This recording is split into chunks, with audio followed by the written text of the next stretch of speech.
Hello everyone, welcome. I think there's some slight issues with, oh boy. Yeah, I'm having some slight issues with my controller. I'm getting that sorted just a second. But we are all ready to go. We should be all ready to go. In just a split second, as for some reason my controller wanted to disconnect. There we go. Okay, I have control now. So now let's make sure this actually... There we go. Perfect. I'm gonna mute the game for a second because it's gonna be very loud, and I'm getting that adjusted.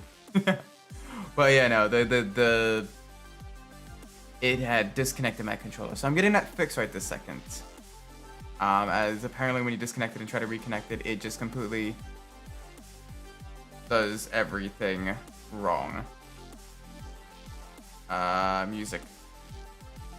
There we go. Welcome forward, Shelby GT. Hope you're well. There we go. Oh my gosh.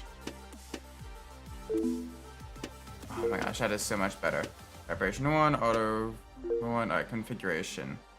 Okay, so these are the shifts. Brake, gas.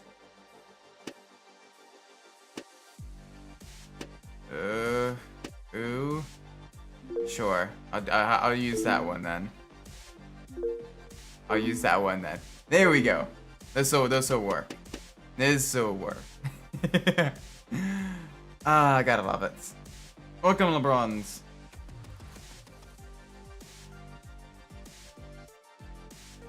Yeah, that is certainly a thing. Anyway, let's jump into the championship. We got the Manufacturers Cup as well. We get to race the Class C cars, which is grip, balance, and drift. Let's go with the grip first. This is gonna be fun. We get the Rin Speed Ego Rocket. Traditional beauty blended with technology, the Rin Speed Ego Rocket embodies the ideal of total control. While the smooth lines and open cockpit firmly hold the elegance of a racing era long past, the Ego Rocket is planted firmly in the present and future of racing. This thing, super cool. We get to drive this. It is a one-off concept car that was produced for the 1998 Geneva Motor Show. I have Twitch now? No, I do not have Twitch now. I did not have Twitch. I do not stream on Twitch. But anyway, let's dive right in. Alright, so 2 races in this championship. We can do this. Let's see how far we can get tonight with no issues here. First race at LA Short. We got this. Alright, we use the manual transmission. We got the grippier, the handling vehicle. But yeah, this thing, the Rin Speed Ego Rocket, is designed to kind of draw visual cues from the 1930s, 1940s open wheel classics. And it has a denim seat as well, which is an interesting choice.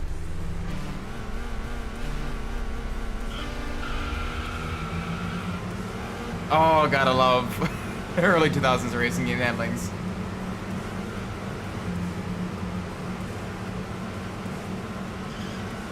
Could you H? No, you could not H. Being able to H is is illegal. Oh gosh, okay. This thing actually grips a lot more than I was expecting it to. But yeah, this thing, we got a supercharged 4.6 liter V8 making 400 horsepower. This is gonna be good. Oh, that's not the one I want. That's handbrake. That's the look back. Got it.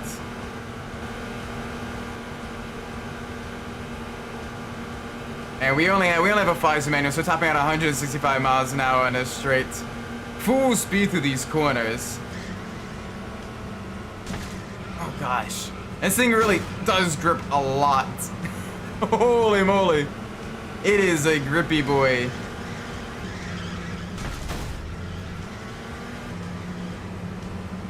Alright, this gives us a good run into the chicane.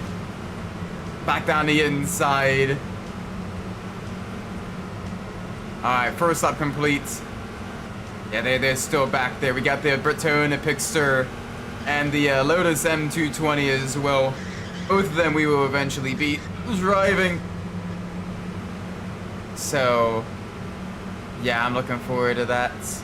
Alright, come on ramp.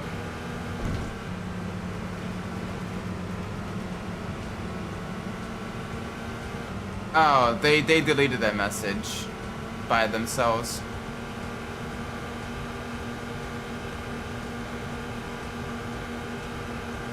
Yeah, it is both. Supposedly. Until the cat meows or begins, you know, doing cat things in the box. In which case, then you know it is alive. But if it's a silent cat, then it could be dead. It could be alive. You never know. But anyway, we're driving this crazy open wheel concept vehicle. A one-off, pretty much a one-off concept vehicle, only produced in the silver color. The other colors in this game are more fictionalized and everything. And this was, at the time this game came out, you know, one of the hottest of the concept cars. Well, this is one of the few times a run speed vehicle has actually been featured in a racing game as well, which is really cool.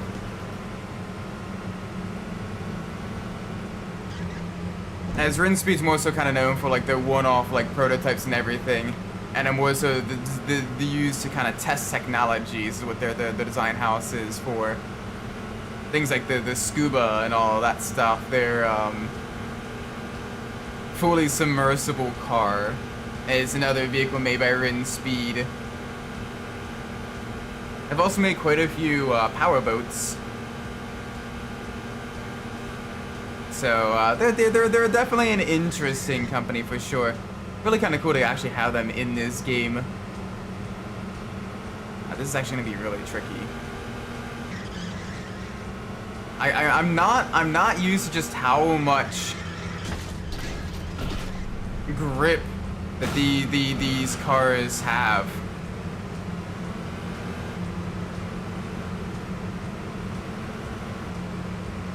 You kidding me? Okay. See, that was an issue. That was a bit of an issue. We're getting used to the physics here. The physics in this game are a bit wonky. Zero, welcome. I'm doing all right. Hope you're well.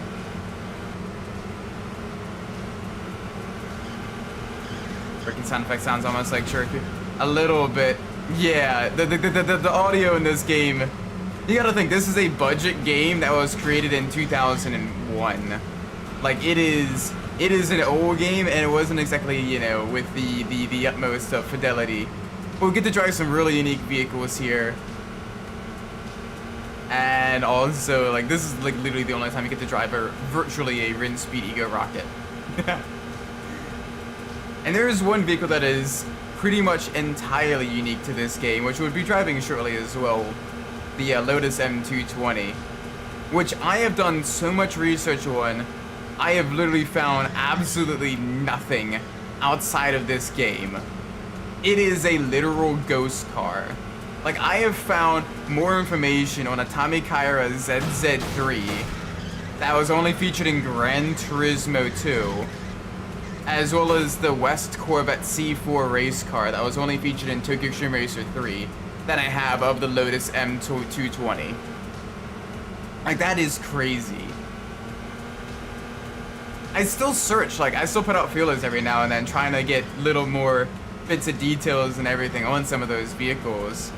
But, like, no. The M220 just does not, straight up, I've not found any documentation outside of details directly from this game or directly adjacent to this game, like the special editions versions of this game having drawings of the Lotus M220 in its manual. That is it. That is all I've been able to find. Which is crazy. Crazy. That was crazy once. Oh gosh. I want to hear the joke. I'm a little bit worried about it, but sure. What's the joke? What is the joke? Okay. Twitchy car. Very, Very, very twitchy car. Better run out of that corner, though. We gotta slow down massively in order to get the good run. The good run down the next straight. I'm one of the rats that was locked in the rubber room with the crazy people. Yes.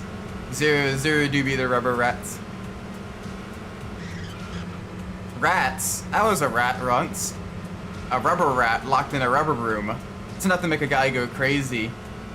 And crazy people hate rats. Rats? I was a rat. It's a long to spread out multiple comments. Sure. I'm scared. I am genuinely scared. I don't know what it's even entails.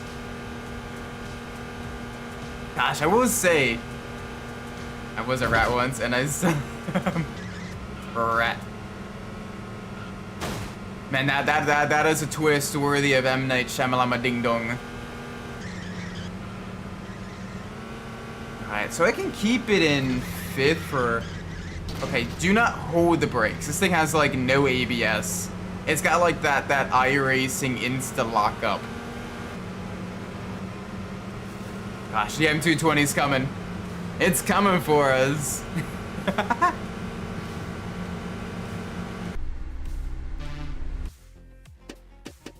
Alright, let's exit the replay. Oh, no, please don't. Did it do the thing?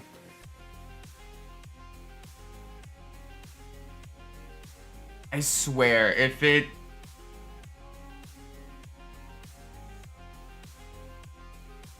I don't know what's going on with my controller. It just disconnected again.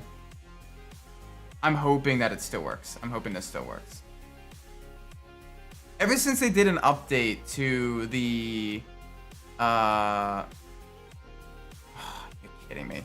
Ever since they did an update to DSX, this has been, like, extremely finicky. Can you... Hang on a second. I want to see something.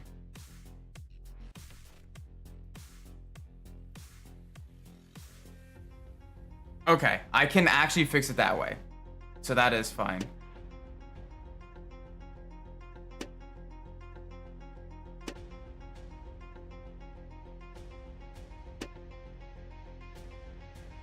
Was A. I like how they have both of the caps, the capital and the lowercase together as well.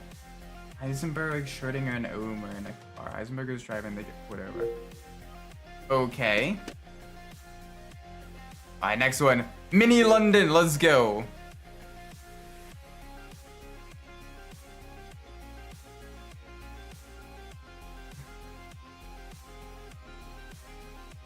I'm already imagining a joke with Ohm about resisting arrest. Am I kind of on the money with that? Oh gosh.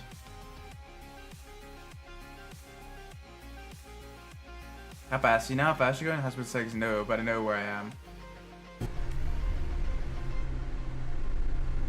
am. Okay. Great, now I am lost. I'm gonna run at a little bit lower RPM to start, because we are in a wet. Because nothing says British like wet.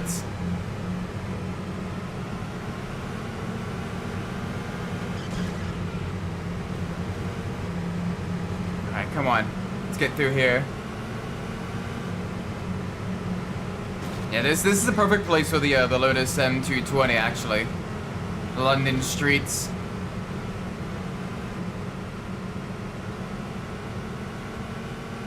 But the Eager rocket should do well as well. You know, kind of keep it nice and tight. Hey, we've seen these bridges, these kind of tunnels and everything. Am I counting Ohm as Ohm? Yes. She is putting up the resist. I swear, if someone makes that joke during the next V-Trek broadcast, of like when she's defending of Omet is increasing the resistance, I will give them a round of applause, because that would be, on one hand, an absolutely horrible dad joke. On the other hand, genuinely funny. House thinks his suspicion checks the trunk. Ah. Yeah, because he was the dead or alive cat.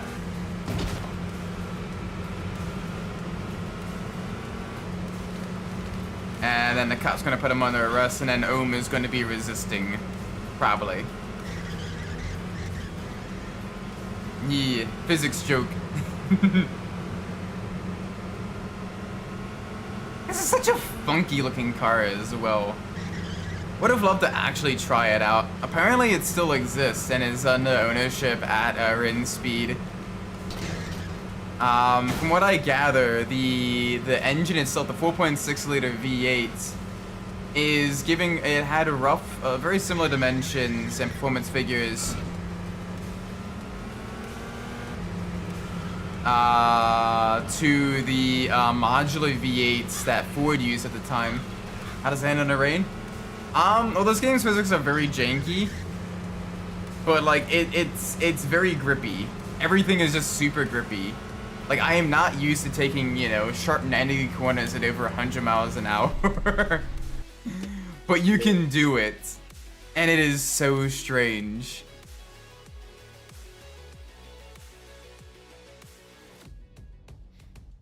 It is such a strange vehicle. Resists. Yeah. Oh no. Yeah, this is like super arcade. Like, you still gotta have like some racing. Like, you can't just full throttle every corner, right?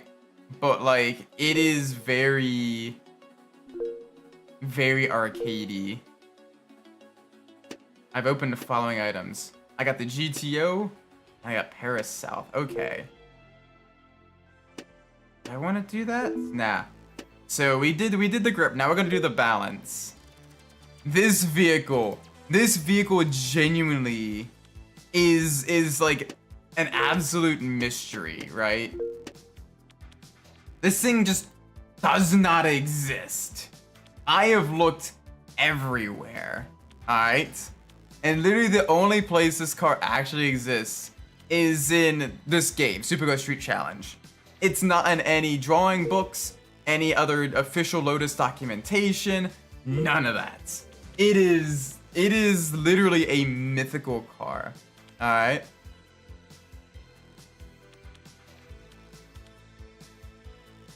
There was a later concept, the Lotus M250, which was a 2005 concept car that later influenced the Lotus Exige. But the M220, genuinely, it has nothing.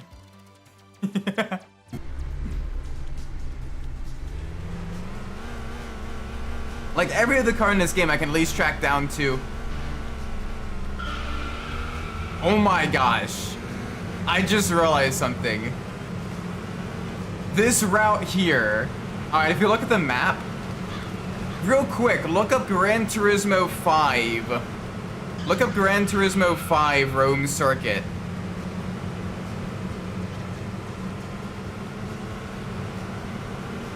This game did Gran Turismo 5 Rome Circuit before Gran Turismo 5 did Gran Turismo 5 Rome Circuits. Granted, both games do use rural roads from that area, from like, you know, the regions and everything they are in. But this is literally...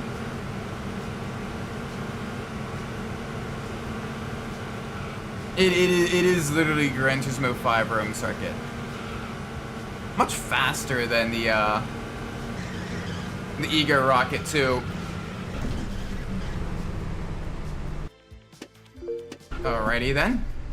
Little bit slidier than the Rin Speed Ego Rocket.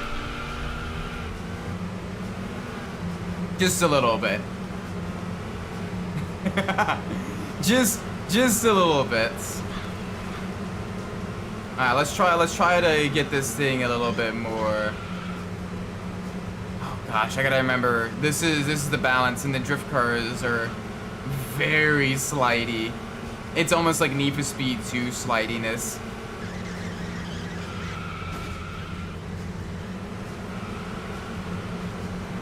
Still, we can make it work. We can do this. it just takes a little bit of work. It just takes some time. Isaac, you're driving like a melon now. Everything will be. Whoa!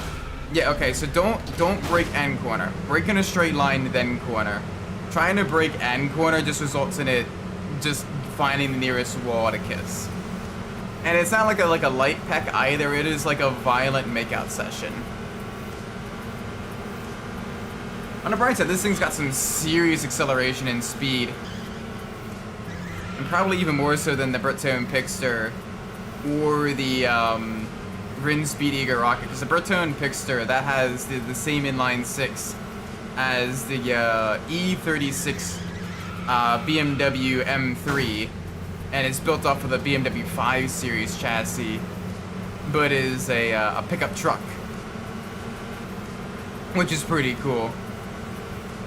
Bertone was making that as kind of like the maybe pitch a design philosophy to BMW on how to potentially make a German successor to the American likes of the Ranchero or the El Camino and all that stuff. But BMW never picked it up, and now it exists in a museum in Italy. That one I was actually even able to figure out where exactly the car still rests to this day. It is in a museum in Italy. I got it in my notes somewhere. But it does exist. It does still make regular public showings and everything, which is really cool. Whereas the Rin Speed Ego Rocket, while it is confirmed to still be in Rin Speed's control, it is not really shown publicly. It is more just kind of mothballed. And the M220 is basically like the ghost car. The myth, it does not exist. Now I will say, while this game does feature primarily concept cars,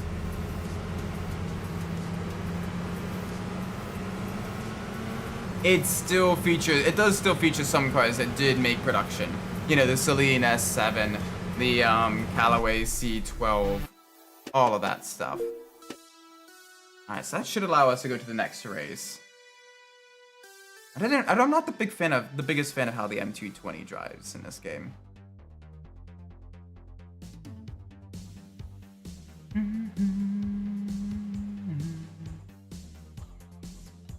But yeah, no, it is the most mysterious Lotus of all. It is a strange one.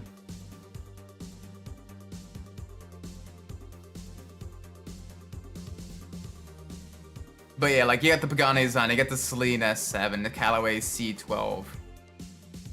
This is literally like the only. I need third to win. I can do that. That is fine.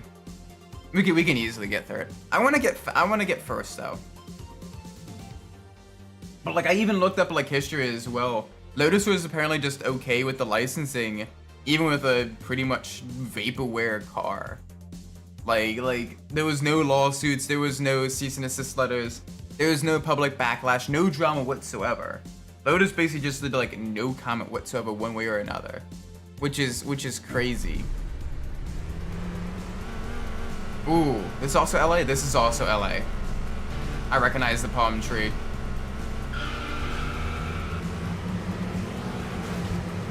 But this is a longer LA. Quick, take the shortcut to the gas station. Just don't blow it up.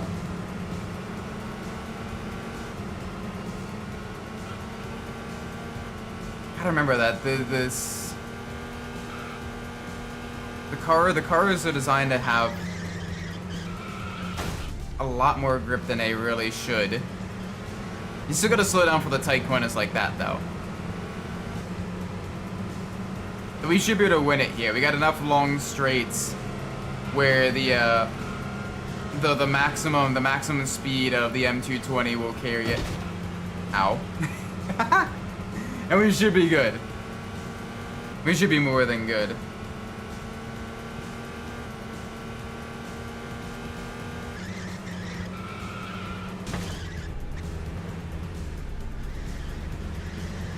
Oh gosh, okay. Hairpin. And now into the LA River.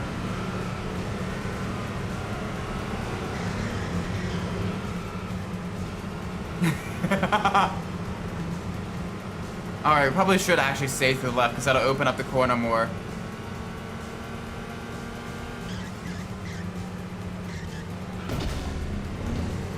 Alright, heading back out of the drain. we're in the rougher part of LA here. Alright, tippy on the brakes, tippy on the brakes. There we go. Good stuff. Good stuff. We're coming to terms with the M220's handling.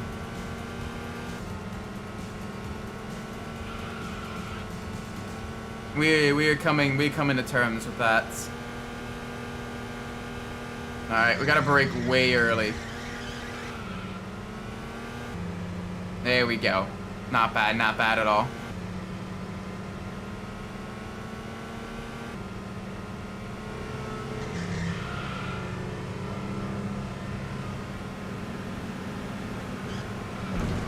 Oh. All right, little bit of a bump on the wall. Our poor Lotus.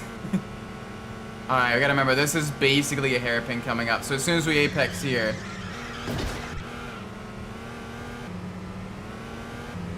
there we go. That worked. We're coming to terms with all of this. Alright, cut across the river. Ooh, you do not want to drink that water. You do not want to touch that water. That is serious city runoff water there. All kinds of oil and chemicals and everything all in that.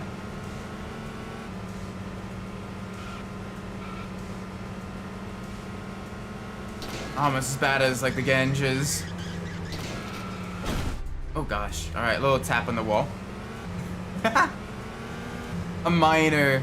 It's a minor love tap. We're fine.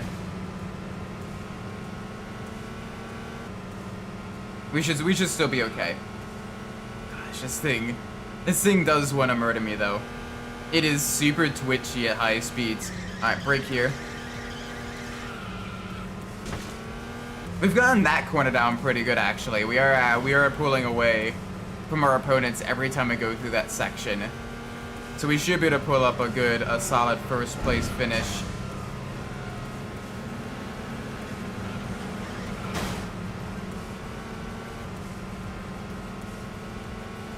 Alright, got a hairpin coming up. Got a hairpin coming up.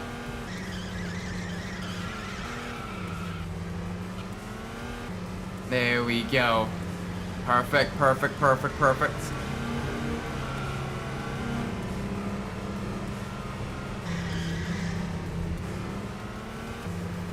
Alright, not bad. Come on, big push now.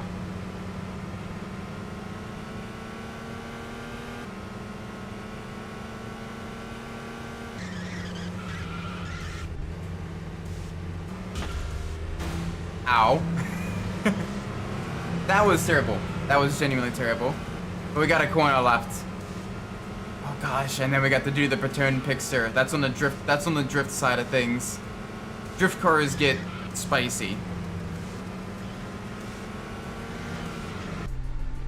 Drift cars get very spicy.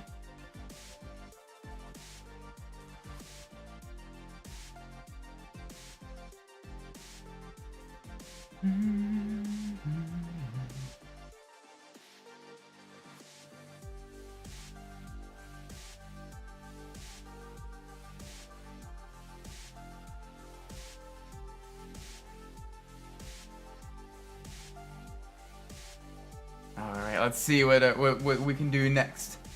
We've already got the two of the Class C cars unlocked and beaten. There we go, Class C. So what tracks we've got? London Center, Paris North, and Rome North. All right. We got the C-Tech K2. Very cool. But we're not gonna do that yet because we have the Breton Pixar. Is it Breton or Bretone? But yeah, this thing, absolutely cool. In the bright orange as well. Gosh, this thing is so awesome. We get basically sports car looks in with truck utility. Class C. Half roadster, half pickup. The Pixar infuses the spirit of grand touring into pickup ideology, with an extreme styling that wraps complex muscular surfaces around a highly tuned performance chassis.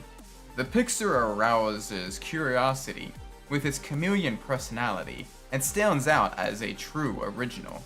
Yep. Paris South, let's do this. This is really cool with the Pixar as well, is the entire project was started and completed in just 3 months. From initial sketches to a fully functional drivable prototype. Granted, it's mostly using a lot of off-the-shelf BMW components. For example, the base platform uses the E39 5 Series BMW. The engine is a 3.2 inline 6 from the BMW M3, producing 320 horsepower. It even had to adapt the BMW 528i rear suspension to a pickup bed, which gave it surprisingly nimble handling in road tests at the time. Oh, alright, I'll take that. Holy moly. That got us right around that corner there.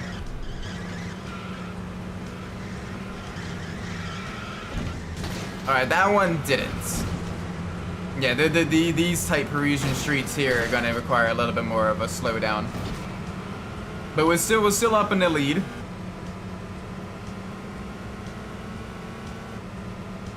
Holy moly, this thing is absolutely gorgeous though. Could you imagine owning one of these? Like if they actually made one. The BMW, I wonder what they would have called it. It's gotta probably like some just random number because it's German and boring. But like, you could definitely see like BMW potentially making one of these as, you know, like a limited production run or something. Their Halo car of the late 90s, early 2000s. What's even crazier is this is basically M3 engine in 5 Series chassis. So you get that extra luxury. Interior has a lot of BMW components as well, with a few bespoke upholstered components from Breton themselves. Very 90s styling. Lots of bright, vibrant colors and everything.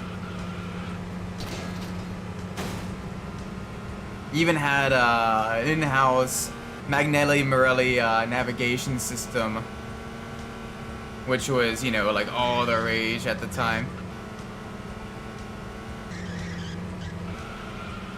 Gosh, it is a beautiful vehicle, even in the kind of lower poly environments that we're in here. It's not bad. It's not bad at all. There we go. Cross the line. Victory.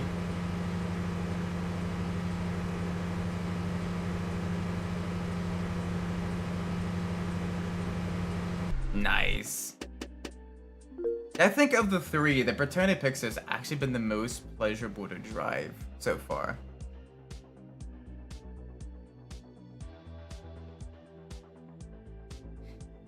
But yeah, the following Bretonne's bankruptcy in 2014, the Italian Historic Automobile Club, or the ASI because it's Automoto Club Storico Italiano, acquired quite a few of the different Bretonne concept cars, prototypes, and designs. And they are now in the ASI's facilities in Turin, Italy. Which is really cool. Alright, next one. London Mini. Alright, we went from Paris to London.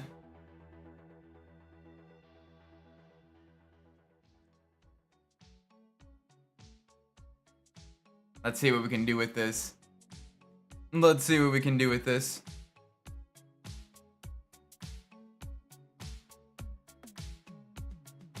Oh my god, I got hiccups. I got hiccups. No! Oh, alright. We're Londoning again. This time we're making left turns instead of right turns.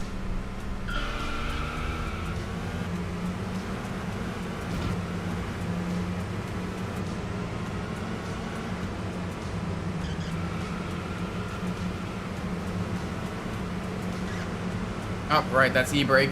Look back is that one.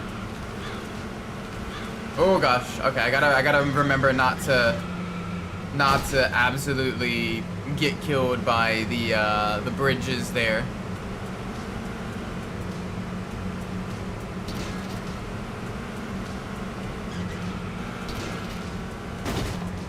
Okay, we're good. Past Big Ben, past the Big Bong. Well, actually, Big Ben is just the bell. The clock is named something. I know. I still call it Big Ben because I'm American. I know how to upset some of the British.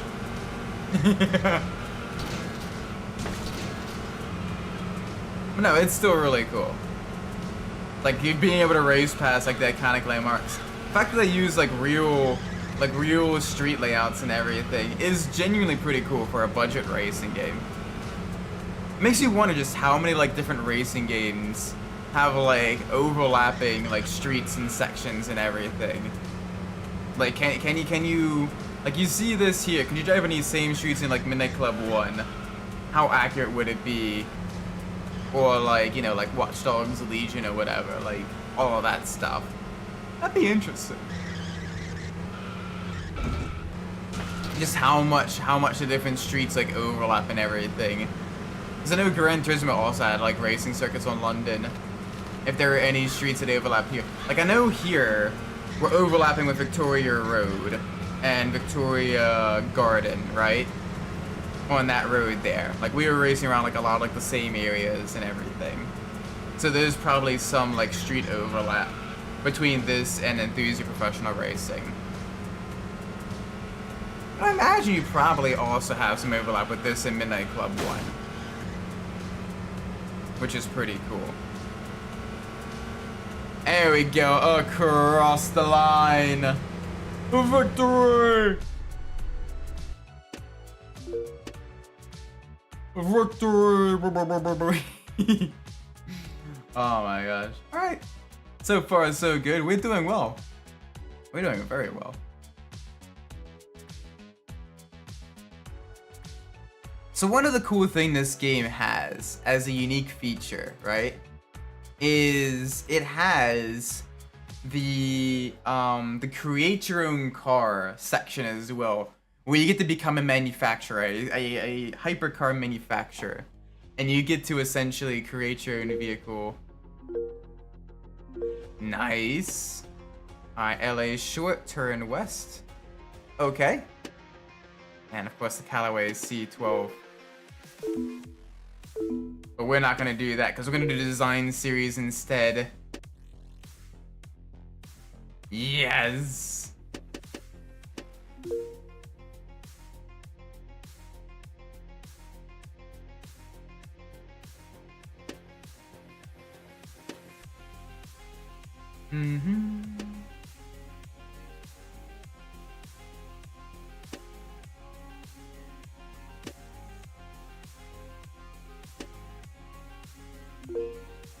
Alright, let's adjust the front. Let's try to get something that's a little bit different.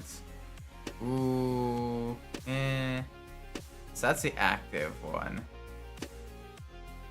I want something... Oh gosh, I do not want...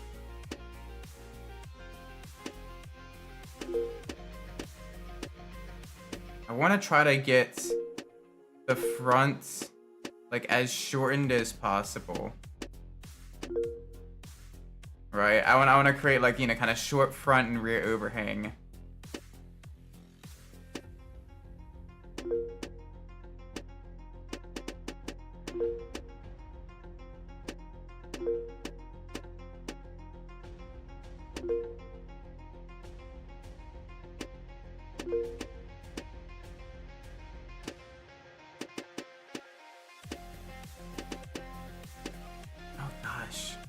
That is ugly though with the yeah, okay.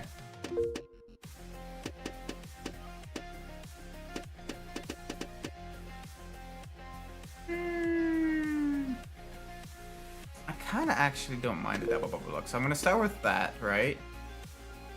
And then I'm gonna try to shrink it a little bit.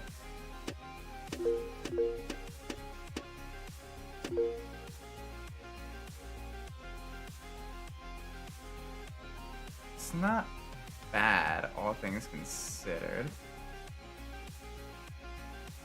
Alright, and now we're gonna go with the rear. Gosh, that is a long boy rear. There we go. I'm gonna go almost full, like, short overhang rear as well.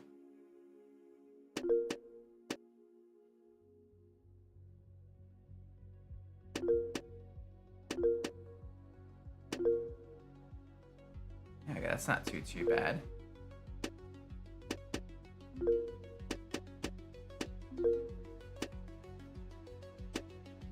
Oh gosh.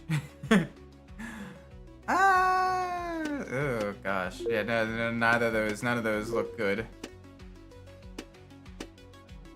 Yeah, we're gonna go with those wheels.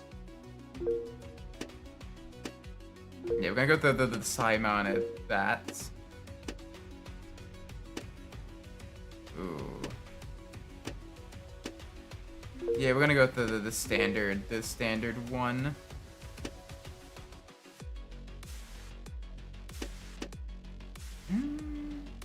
It's not too bad. What else can we do with this? Kind of want to shorten the front just a little bit. There we go. Smooth that out a little. There we go. Kind of give it a double bubble look, but smooth. There we go. That looks a little bit better, I think. Oh, those good you can get for early 2000s.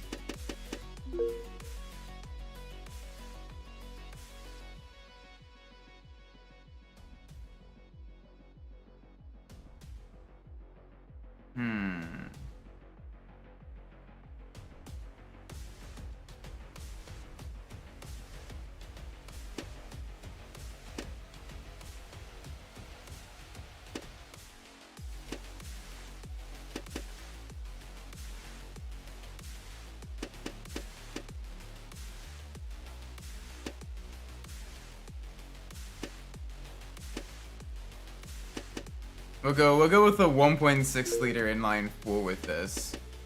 Right, so super lightweight, super agile, mid-engine inline 4, right?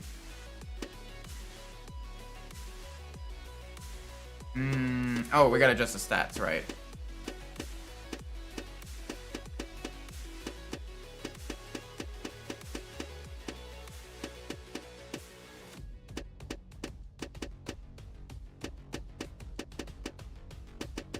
There we go. Perfect. This should be good. Oh, and the color, of course.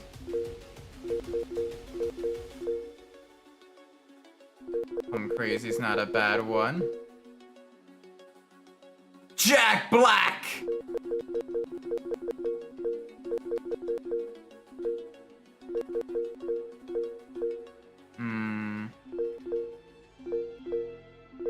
Yeah, we'll do the plum crazy.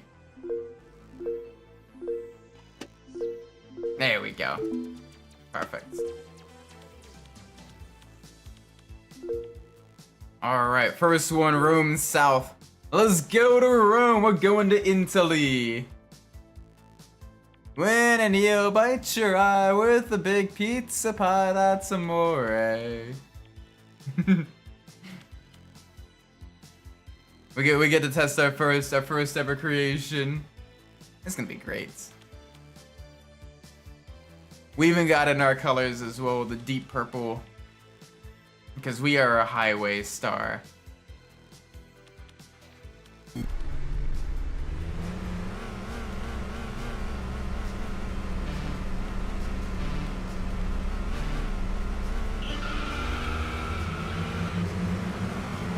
Yep, alright, great acceleration so far.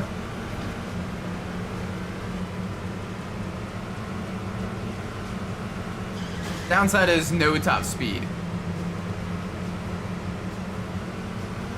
But we don't need it on tracks like this. Damn right, exactly.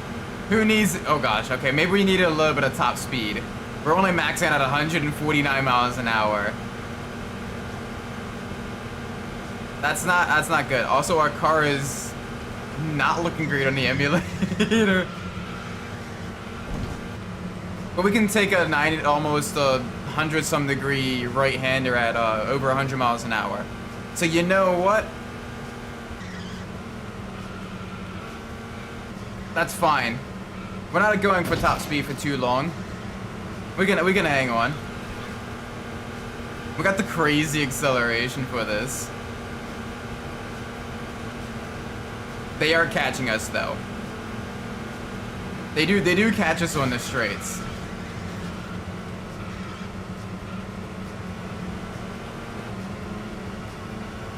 We do pull away significantly in the corners. But there's not that many corners. Ah, Italy, you and your love of tracks with almost no corners. Why do you hurt me so?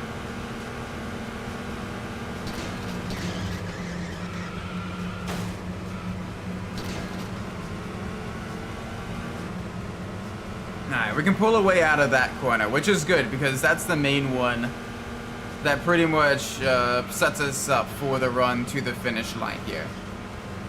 So I'm okay with that. I am more than okay with that.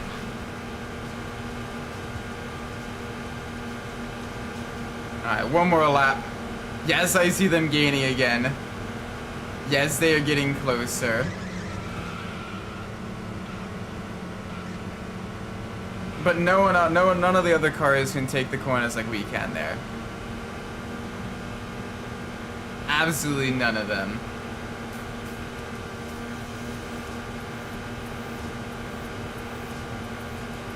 Oh, they're still right up on us.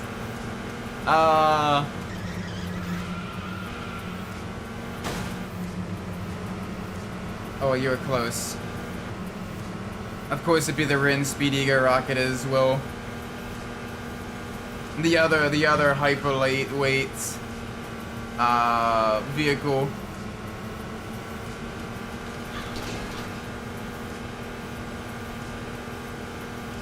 What do you think about it? Yeah. Alright, we managed to make it work.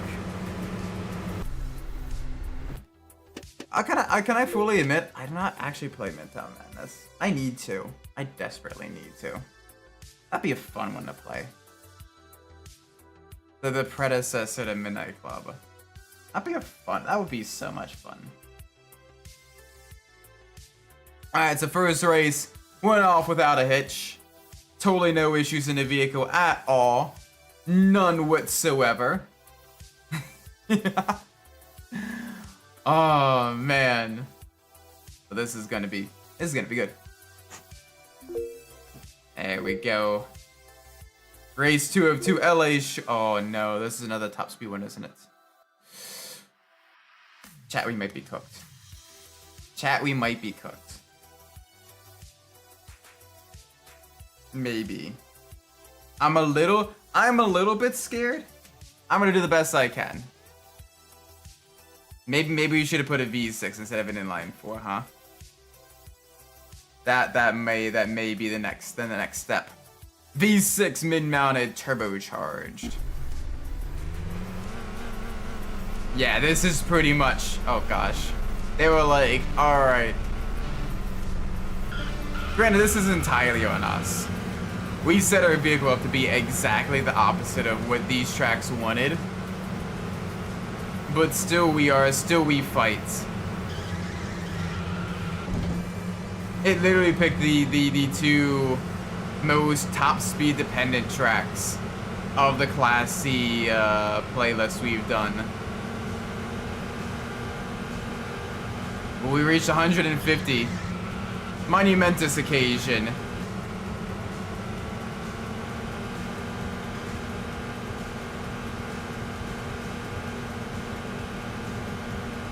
Hmm. They are in our suck.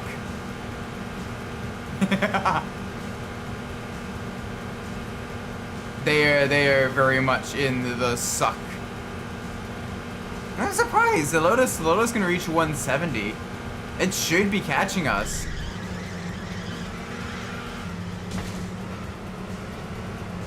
Like that's the thing that kind of shocks me. The Lotus should have caught us and passed us there. Oh. Take that, light pole. The shadows operate in the dark.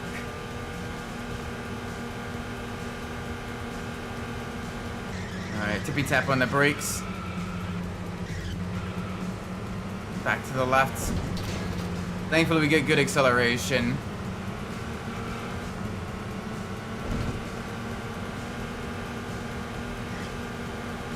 Hi there. We all know every man lives with a good sock. Hey, yo. You're not wrong. You're not wrong. Okay, the Lotus is actually gaining on us now. It's gonna actually make an overtake. Like, it should be faster. Like, we know it's faster because it reached 170 when we were driving it. And it's just, it's teasing us. It's like, I know I can pass you, but I'm having a little bit of fun behind you instead.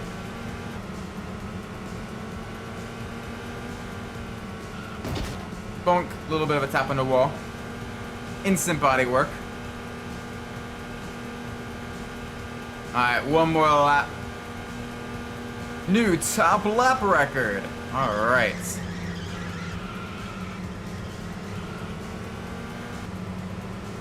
Gosh, a little bit twitchy there. We are okay.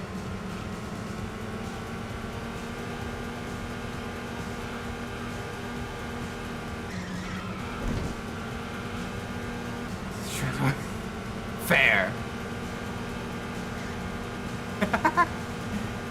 Fair. Oh gosh, okay, we got the Ego rocket. That shouldn't have too much of a top speed advantage, but the Lotus definitely will. The Lotus is the fastest in the straight line of the C class. Like, a considerable margin is, whoa. Alright, that was weird. Watching their marker just completely flip out. Alright, brake. Thankfully we can take the corners that mock Jesus and leave them in the dust, whereas they are left scrambling, trying to slow their vehicle down. The one benefit of the way we have our vehicle set up is we can absolutely launch ourselves through these corners.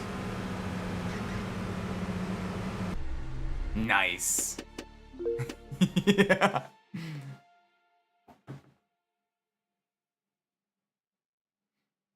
Alrighty, so we've gotten the C-Class all the way through, knocked out, which is good. So now we just need to be in the A-Class. This is only 1 hour in. We've already knocked out C-Class. I forgot how short this game is. We could probably do this in like 2-3 streams max. I totally forgot how short this game is. It's a fun game though. I do have an absolute blast with it. It is a great like bargain pickup.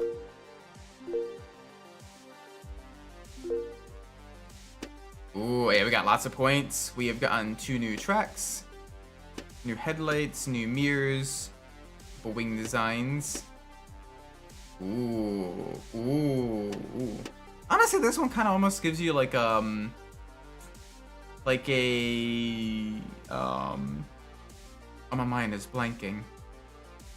The Lister Storm a little bit. That's a funky looking one. That looks very TVR-ish, a little bit. Checking if this game was made in-game engine. Nope. It is not.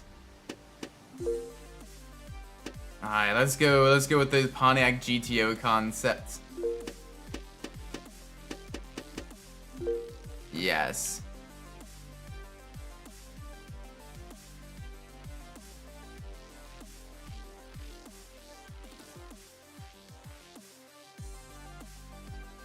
Let's do this. Manual transmission. Let's send it. Only 2 races again? Okay. Still, we gotta get second to win. We do need to get second, which is a little bit more,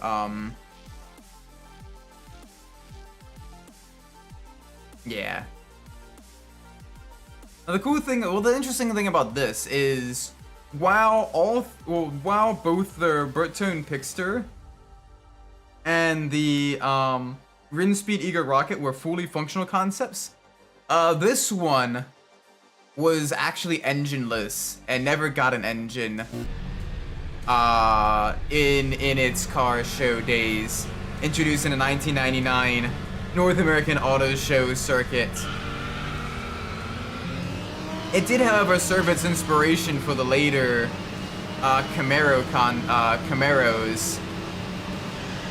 that would eventually grace GM. Welcome, Mech. I just completed Chase Squad and the crew medicine. Oh, nice. Hope you did well.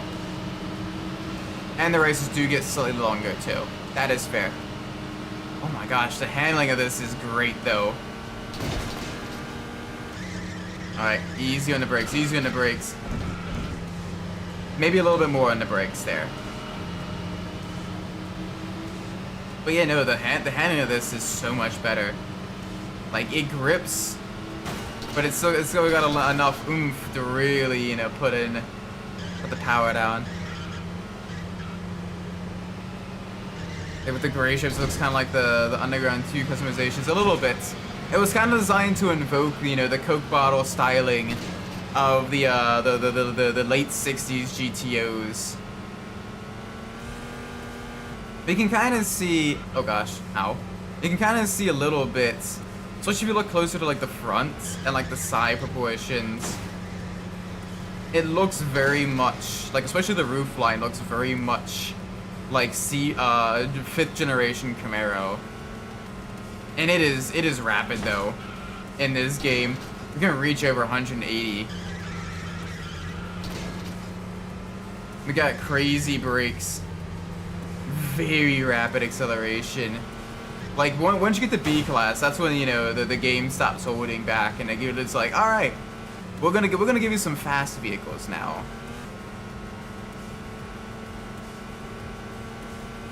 Like yeah, we did almost do a 190 on that straight there.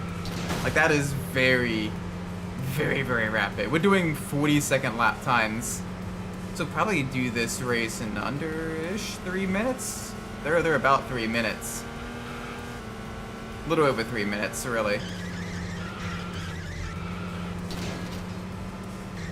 One of those 3 statements is correct.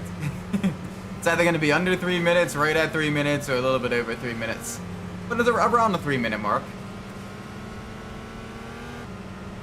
So very, very quick races in this game. And the car is... Ironically, the GTO events are easier than all the C-Class ones, because the GTO is just genuinely really good. Like, it's got power, it's got speed, it's got enough speed to, like, you know, manage all these tracks it gets put on. Like, it is super, super, super great.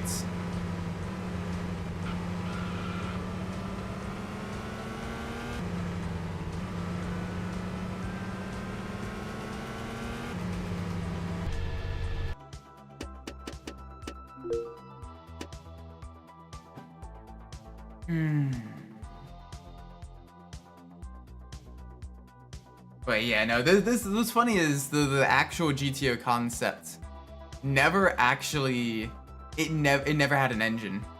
Not a single one. It was just a rolling chassis.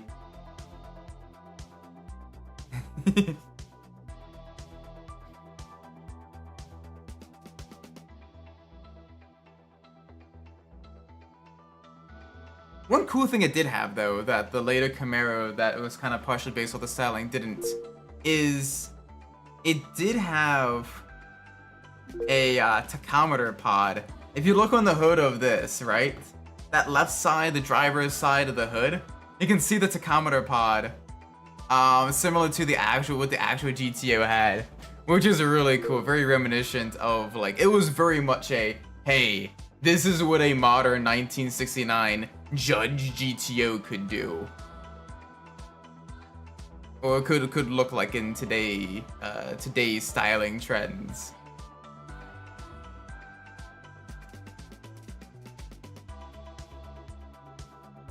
Oh gosh.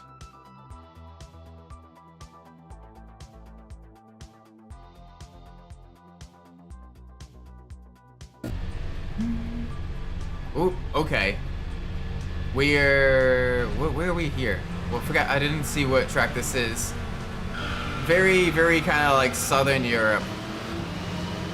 Maybe Italy?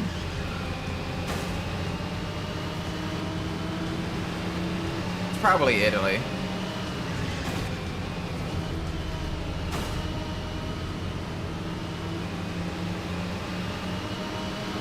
I'm not sure.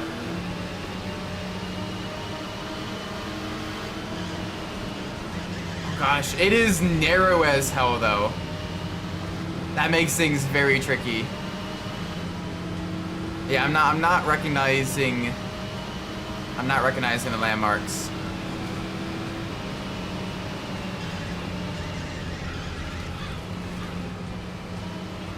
Oh gosh. All the vexillology people are gonna be angry at me. There's a bunch of flags and I'm like, I don't know what this is. I don't know what this is, boo-boo.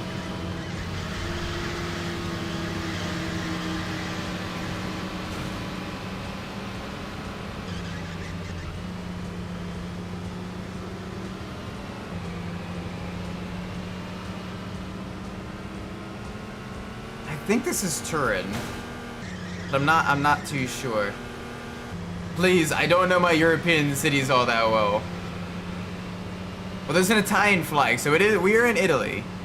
It doesn't look Romish, so I'm expecting this to be like Turin then, because Turin is like the other Italian place you can drive, right? Either way, super cool. Also, I do apologize for HLBGT. I don't have the context for your what's. So what is the context for the what? Ow, statue.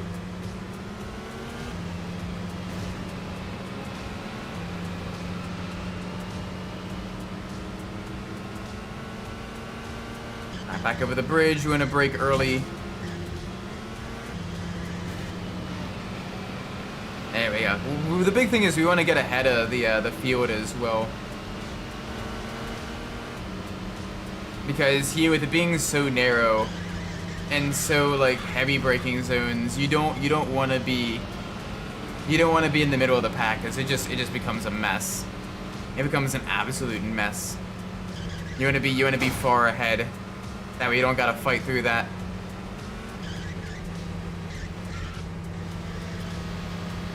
There we go, good so far.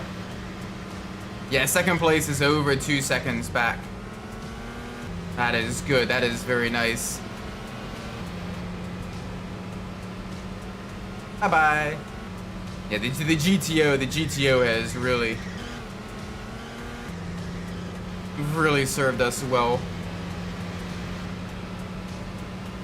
Honestly, I like the look of it as well, especially like the almost single bar rear tail lights. Like that is super cool. Yes, it is very 90s. I don't care. It looks awesome.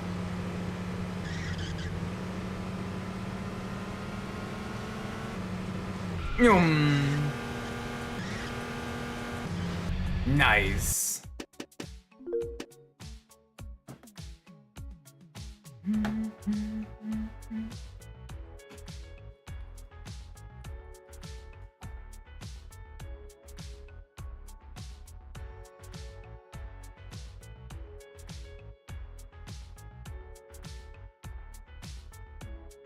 When I say what, I was surprised when you talk about the car. Oh, yeah.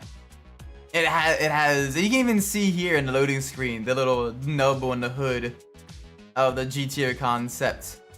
That's the built-in tachometer. Though the car itself never had an engine, as it was just a rolling chassis for auto shows. Turin West, London East, Monaco Short, Munich Short, Turin. Okay, so was it not Turin then? Might not have been Turin. Oh gosh.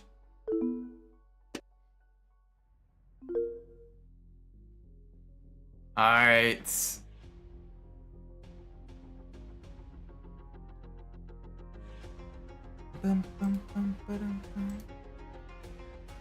Yes, now we get to drive the Vision Industries C-Tech K2.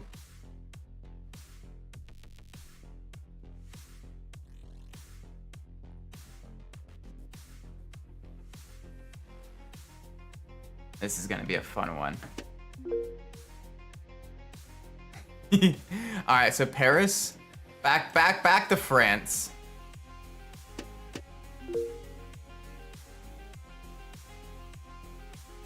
We're going from an American concept car to yet another American concept car.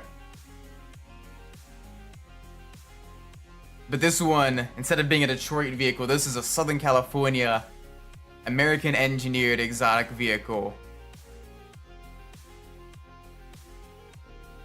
Initially, the concept was supposed to feature a 6-liter BMW V12 engine producing around 800 horsepower. And you can kind of hear the V12 here. It is very, very high pitched. Oh gosh, that's a corner. But yeah, it never really got off of the ground out of the concept phase. It toured the North American Auto Show circuit for a little bit, and then just kind of disappeared.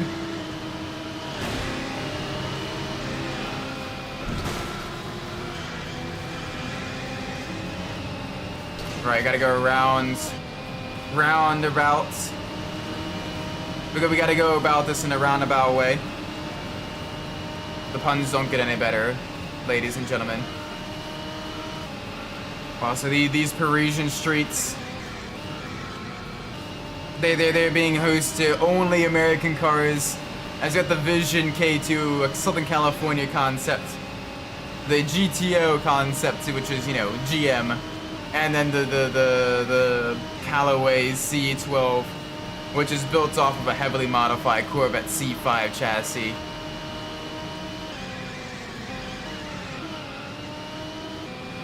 So, very fun. Oh, alright, we got a Callaway coming after us.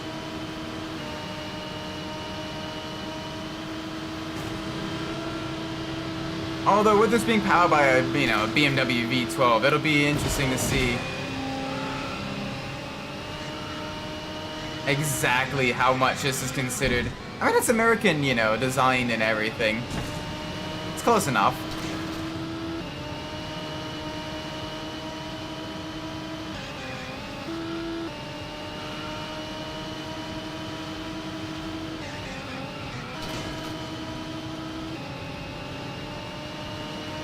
I will say, these events are a little bit tougher than the GTOs, as the K2 doesn't handle quite as well as the GTO does. It's got really, really good top speed, but you very rarely get a chance to actually drive the vehicle at top speed. You kind of stuck in the floundering in the lower gears. So you're not really able to make use of the over 200 mile an hour top speed that this vehicle should have. Like I gotta lift for the tunnel sections because the car can't handle that, and it just does not have the best brakes. The GTO would stop on a dime, but here it's a little bit rough. We are smashing up so much public property.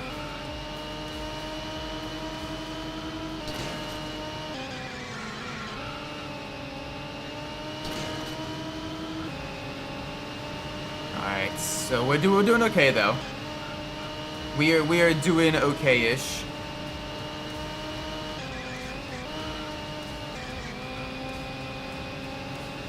All right, one more lap. New lap record. That's good. Minute 3. So this is a little bit of a longer race as well, being around 4 minutes. I can handle that. I can definitely handle that. It's still not long at all. That's what she said.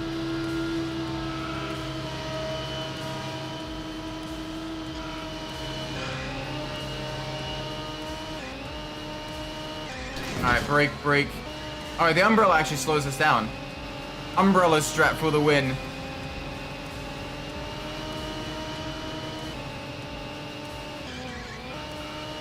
Alright, come on. We can do this.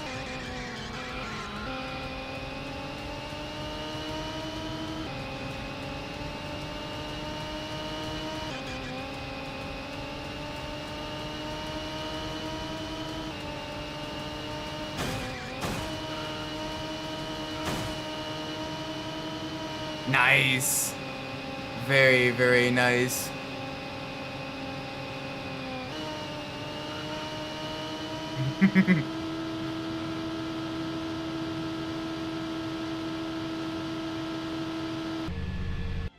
Very cool. Very cool. But this is one of the other cool things about this vehicle is it did actually make an appearance at the 1998 SEMA Motor Show as well. Which is weird because usually you don't always debut. I mean, nowadays it's a little more common. Back then, you didn't always debut, you know, hypercars and everything at a car show designed more so for like aftermarket and tuner cars. That's pretty cool. It also went to the Los Angeles International Auto Show as well.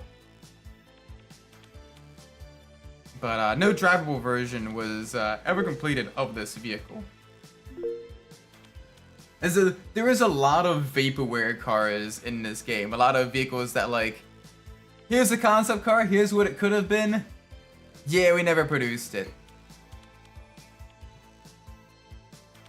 I think total, there's like 3 total like production cars that you could have bought at one point in time. Which is crazy to think about because we got, what, like 9 cars? So literally only a third of this game's car list was like actually purchasable vehicles. All the other stuff was like, this was a concept car at one point. But I mean, it kind of adds to like the allure and like the exoticism of these vehicles though. It's like, this is the only time you get to actually drive them. You get no other options.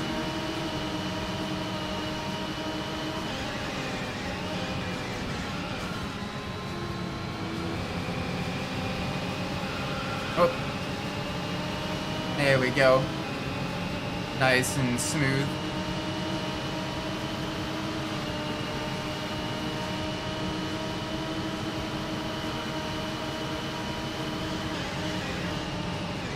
Going right.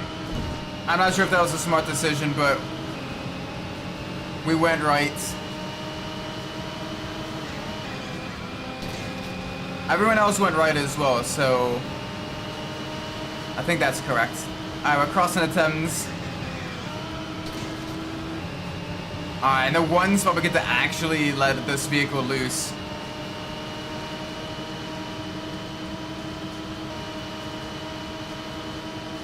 The one spot we get to really see this vehicle's top speed. It's around 200 miles an hour. And we want to brake here, I think. Yeah. Somewhere around there.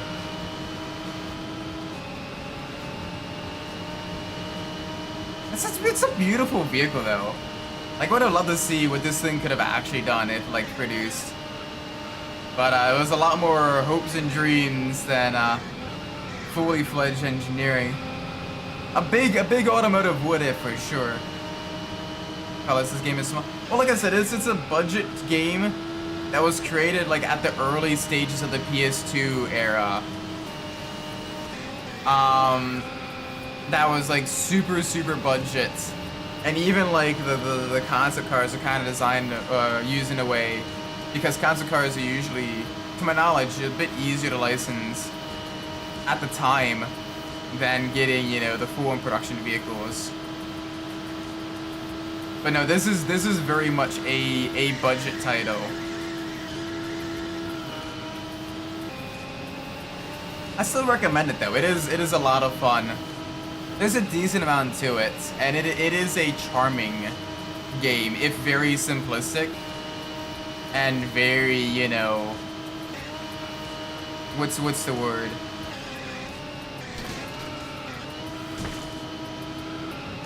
It's a charming game, if very simplistic and very, you know, very early PS1's esque.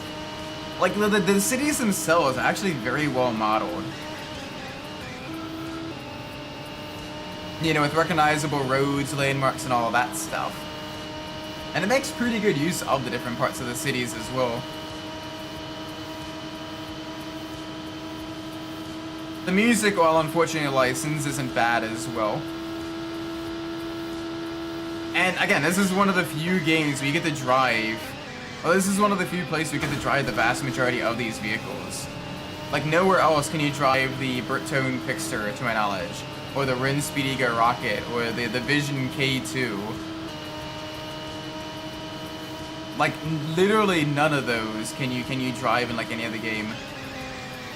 Or the GTO concept, like it is pretty much all exclusive to like this game. Which is a really cool feature, because outside of, you know, the driving physics and everything, the other reason you play a racing game is for the cars. And sometimes that's to be able to drive some of these absolute oddities and all of, like, you know, these what ifs. And it's just really cool. And across the line. Let's go. Very, very nice. I don't think I've saved in a while.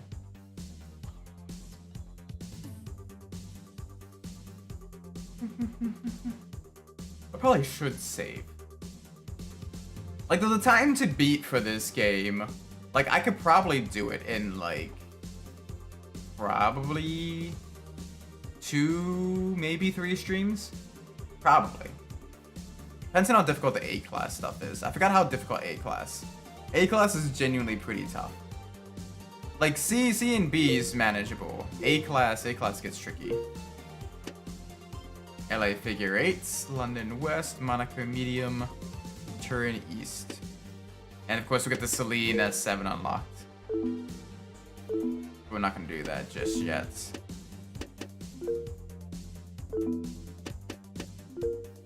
Right, we don't have the bonus yet. I do want a quick save though. I do want to quick save though. Because I want to continue. Alright. Now we just get the Callaway C12. This one's gonna be a fun one. This is one you could have actually bought in admittedly very, very limited numbers. LA is short. Alright, let's do this.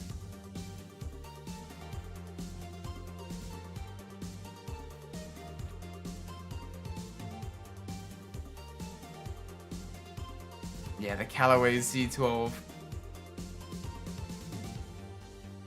Only produced for 3 years, between 1998 and 2001. Built pretty much on a heavily modified C5 Corvette, but with like the fully custom bodywork. Yeah. Looking at the notes now, halfway. Oh yeah, only 19 total were built. So this makes it, I think, one of the rarest of the actually produced vehicles with only 19 ever made. Nowadays, they go for around $350,000. And they are absolutely rapid. Pretty much this game, it takes like 3 hours before game completion. I'd say probably closer to like 4.5.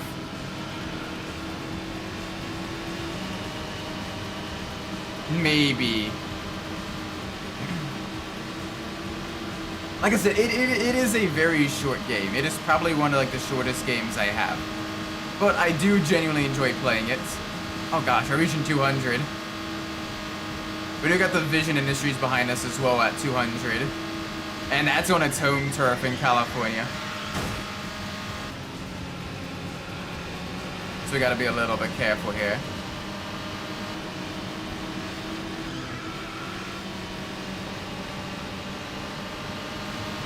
There we go, first lap down. Alright, we want to brake at the bridge.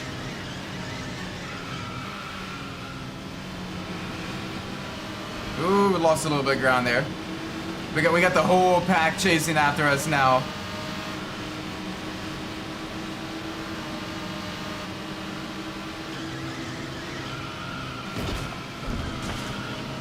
Ooh, spicy. Spicy, spicy, spicy. Yeah, that's gonna cause us to get swarmed. Ow. Alright, we gotta make up grounds. We can do that. It's not gonna be fun, but we can do that. Because the AI does rubber band a little bit. Like, you can look, like, despite us entering this corner very, very slowly, like, we are rapidly catching them, despite the fact that they should be going full out, flat out.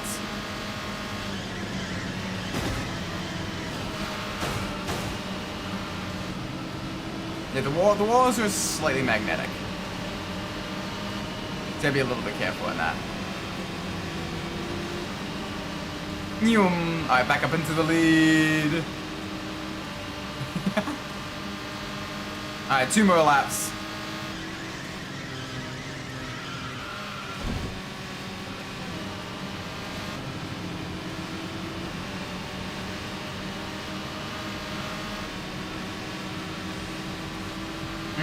Hi there.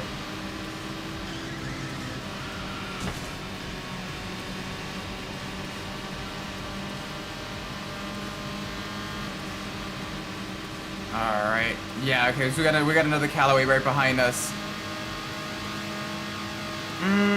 You're close. You're very close. Alright, come on. We can do this.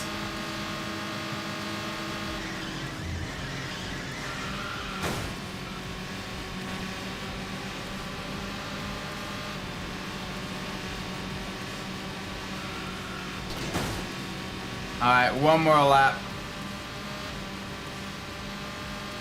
There we go. Big acceleration boost there.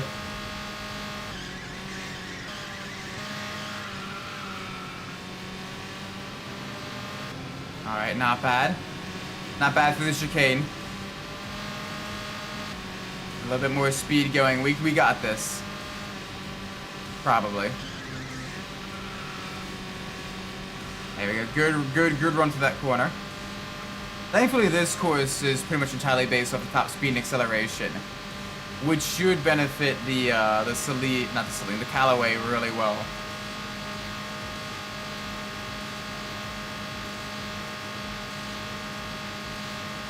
Yeah, we're maxing out around 200. We're just shy of 200, so we're kind of tying. No, because the Vision reached 205. So yeah, we got the second highest top speed here. Because the GTO was like 190, I think, was the max speed of the GTO.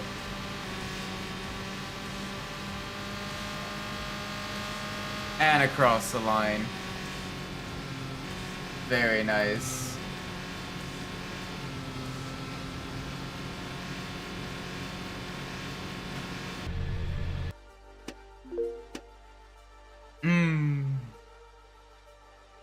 There we go. But yeah, this thing, we got the supernatural 6.2 liter LS derived V8. Around 440 horsepower. Very, very, very fast. The price of this car new was $200,000, which is a significant step up over the standards C5 Corvette. It was very, very, very quick. And there was also a GT2 class version as well, with the C12R race variant. And that one managed to secure a class pole in the 2001 24 Hours of Le Mans, and achieved multiple podiums in FIA GT and American Le Mans Series races. Which is really, really cool. So at the time, you technically had two different Corvette C5 derived race cars racing on track together, but were entirely different and looked entirely different. Dale Earnhardt Jr. also was a notable owner of one as well.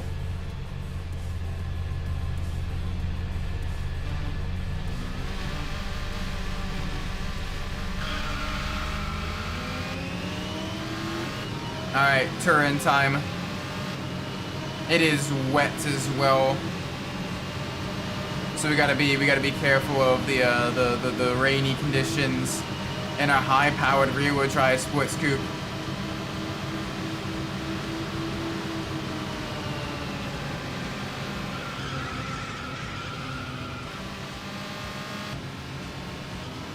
Alright, honestly that worked out very well to our favor. Alright, narrow, very narrow. Ooh, we got thunder.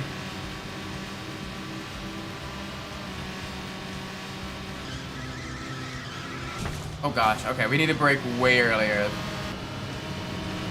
We need to brake so much earlier. Right, we are on cobblestone.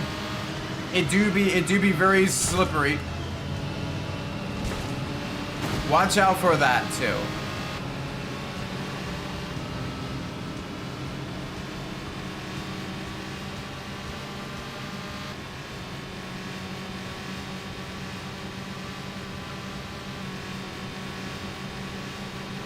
Alright, come on. Out high. Drift through these corners there. Get back up into the lead. Thankfully, that one corner there is basically our meal tickets to getting back into the lead after a bad accident.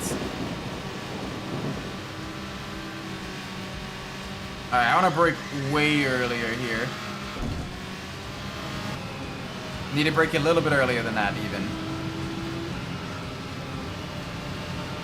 Alright, gotta remember, don't keep it tight, run wider, run wider.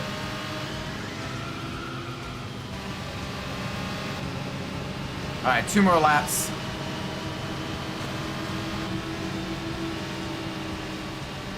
Alright, we're gonna be, oh gosh, off kilter this turn.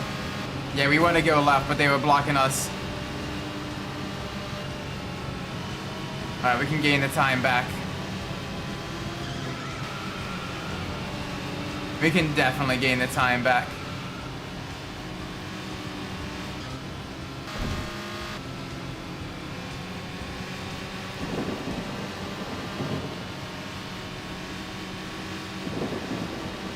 There we go. Alright, we want to brake here.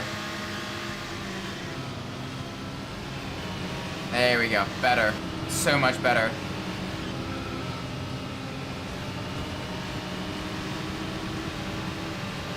Although I can definitely tell that this is where the game's AI really shines on this one. They're fairly rapid. That or I just do not do well on multiple split second this split courses. Probably the second.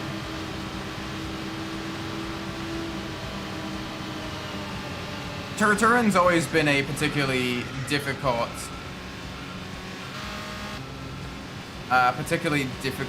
track for me. That and London, both are very difficult.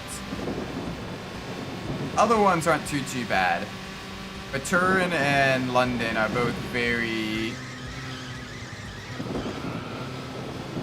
very tricky.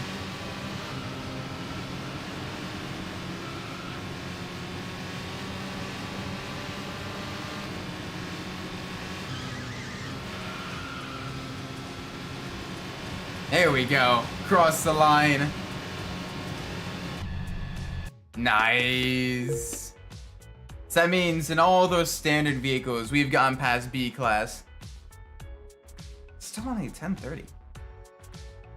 Alrighty then, that ain't bad. We may genuinely...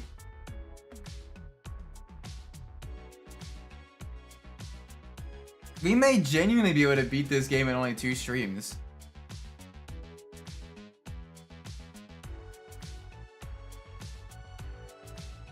I'm okay with that. I'm okay with that. I have unlocked 4 tracks. London East. Monaco is short again. Munich short. Oh, forward instead of reverse. And the Pagani Zonda. Yep.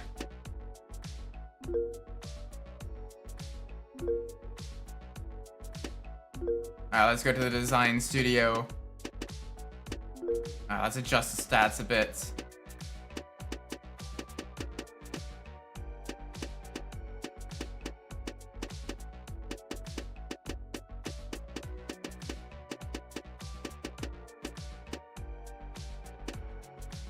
There we go. Beautiful. Alright.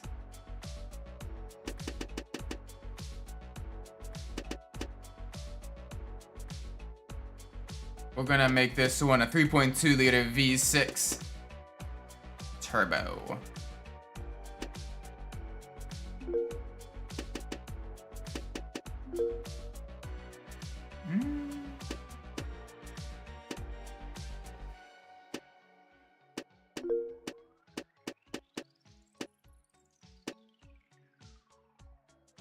Ooh, no.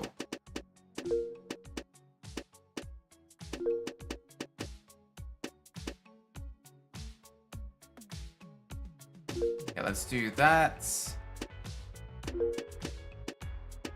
Make this a little bit longer now.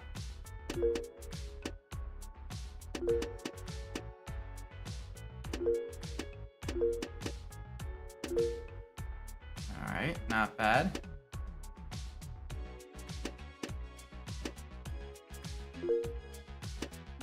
And now let's adjust the rear. Yeah.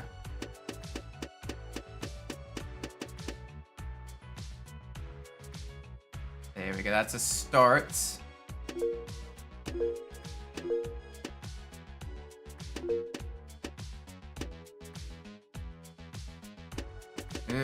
I don't like that one because it tries to give me the spoiler.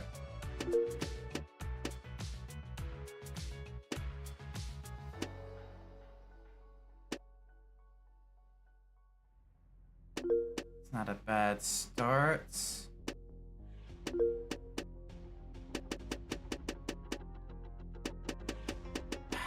The downside is you lose the scoop there.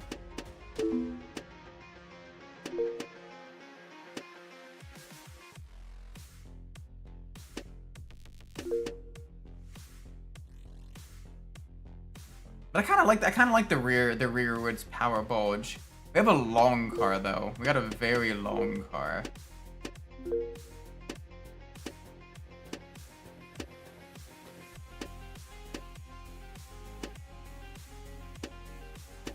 And these particularly, I mean, that doesn't look too bad actually.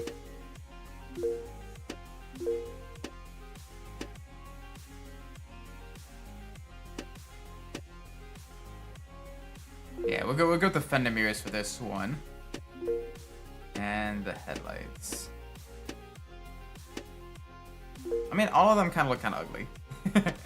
They do not particularly look good. This is kind of cool.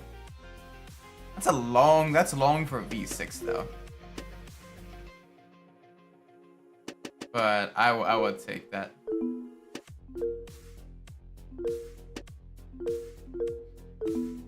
There we go.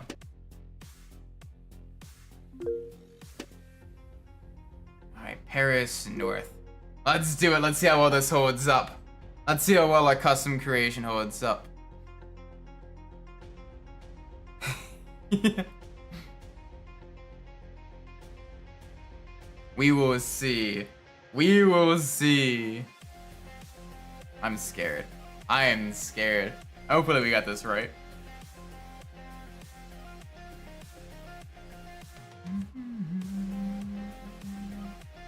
Like how this is only like mid-engine one with the no, you do have the vision as well.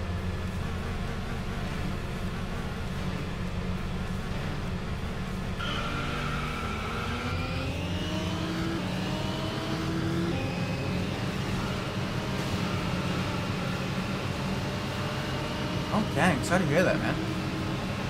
Hopefully it's treatable and everything. That's rough. I do welcome you to the stream though. Hopefully we can at least, you know, help take your mind off of that a little bit.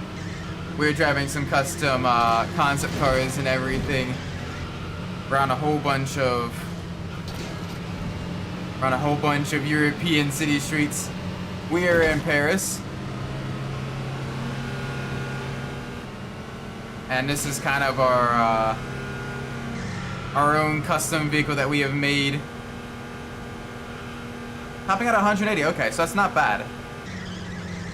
That's not bad. It is still down on top speed compared to the other cars here.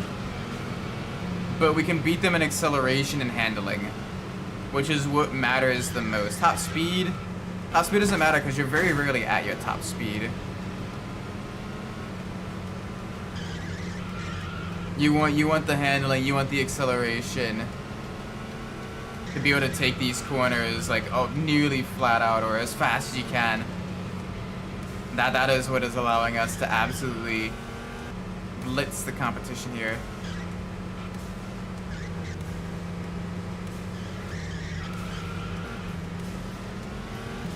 Alright, not bad. Not bad at all. Let's get through the tunnel.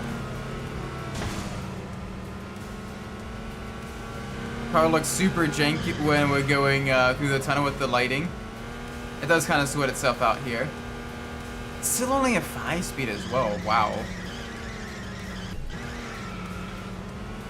Dang, we really cheeked out on the transmission, only going with a 5-speed.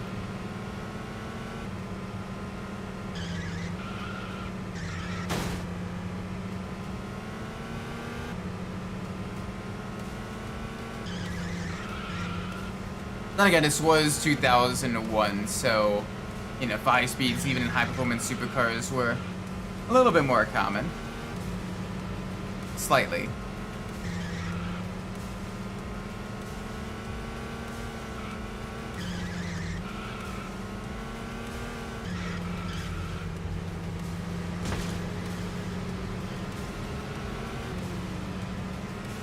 I know once we beat this championship, we are gonna max out the handling. Handling needs to be maxed out for the next stage for sure.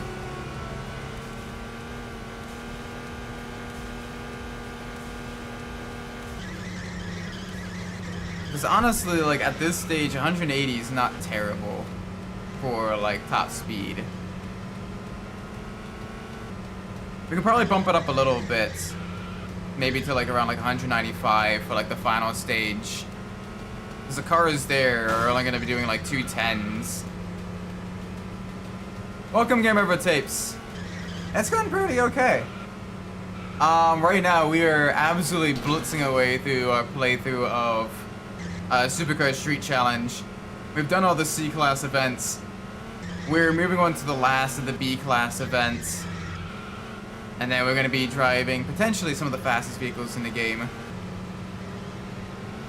I might be able to sneak in one A-Class championship event at the end of after this championship, because there's only 2 race championships.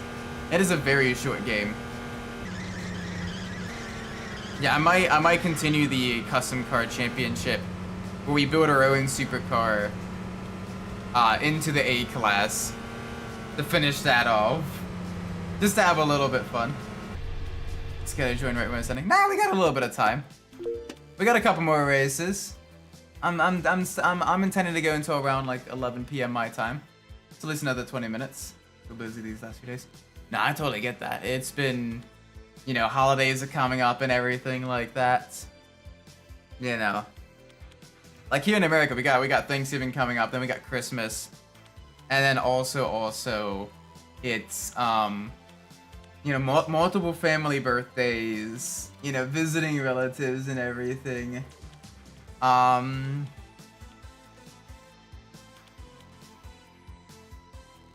Yeah. Alright, next race. London Center. Okay, we can do this. But yeah, one of the cool things about this game, despite it being like a super cheapo budget game, is it does allow you to actually kind of create your own vehicles and race them as well. Which is really, really cool. If admittedly it is a very simplistic design, it is still really cool. Which I like a lot. This week's awesome, man. We don't do Thanksgiving here though. Now, to be fair, I genuinely love Thanksgiving. Thanksgiving is my favorite holiday. Like, of all time.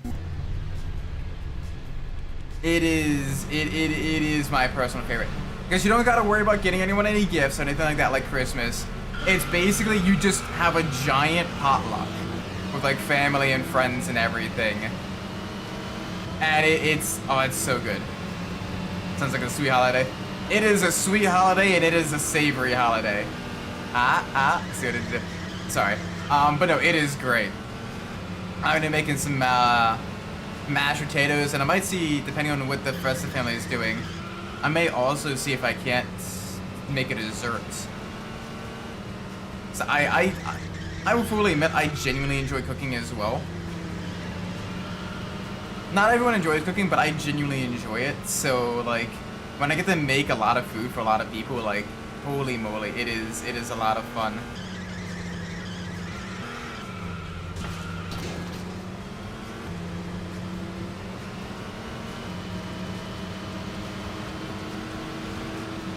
Cooking is base, exactly. I just need Christmas. Soon, don't rush it, man, don't rush it. It'll be here before you know it. 2 months, if that. Don't worry about it. It'll literally be here before you know it. Trust me, you do not wanna rush to the end of the year. Enjoy the present a little bit. Oh gosh, okay, I gotta brake earlier there. Braking late, no, in the wet.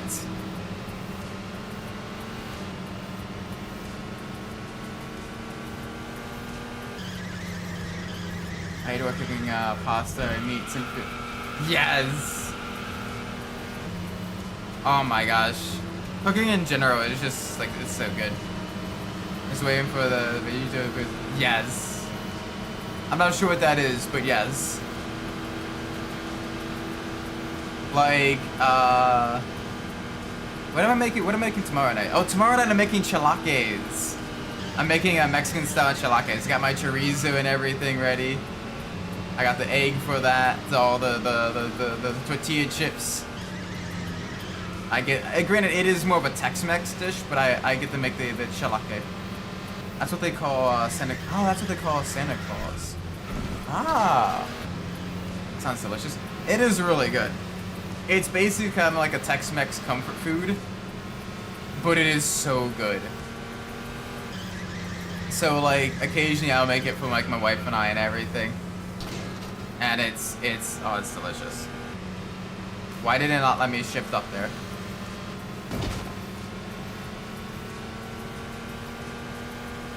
Alright, they are giving us a good fight. They are giving us a good fight, but we got one more lap. Let's put in a good lap here. There we go, super smooth through that corner. Doing the drifting. What did I make yesterday? Oh, I made tuna Roma, right. Which is kind of a cheapo college dish I made. That basically uses canned tuna and like pasta sauce, but I kind of spruced it up with like, you know, like the onions and like, you know, roasted tomatoes and all that stuff with it as well. We used to make tacos, and Mom would using the pre-made tortillas. I'd love to try Mexican tacos. Yeah. It also depends on like what region of Mexico as well, because like that changes like what kind of like stuff you put in the taco and everything. It's good. It's good. And even like us Americans, we kind of have our own like Americanized tacos that kind of become their own unique thing. Like I have a, I got catfish tacos. Fried catfish tacos. Those are really good. Those are tasty.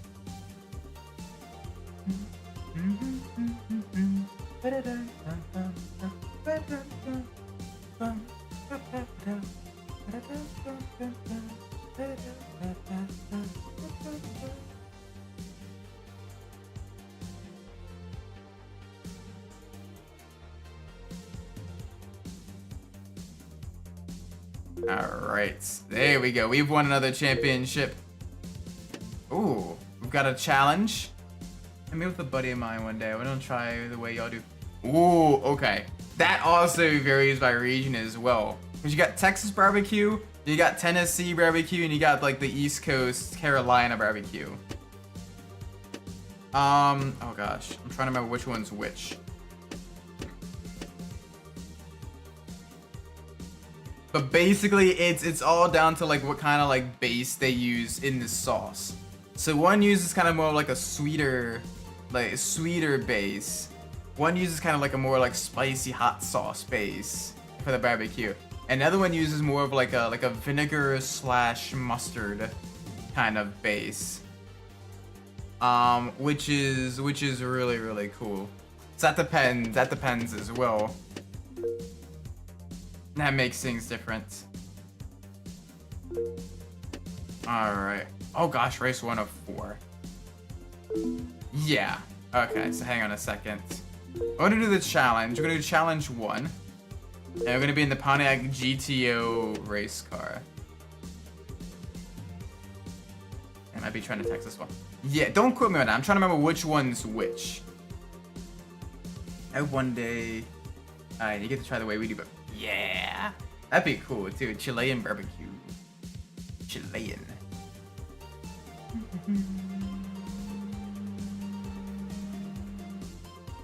Wait.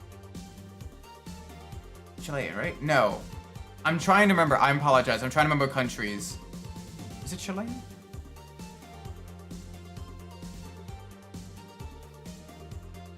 It might not be Chile. Argentinian. I'm sorry. Asado. Argentinian. Okay.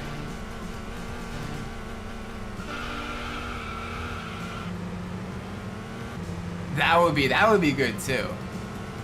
Asado. Asado. We don't have too many Argentinians in my neck of the woods here. So that would be interesting for sure. Oh gosh, I forgot. This is grippy. This is very grippy.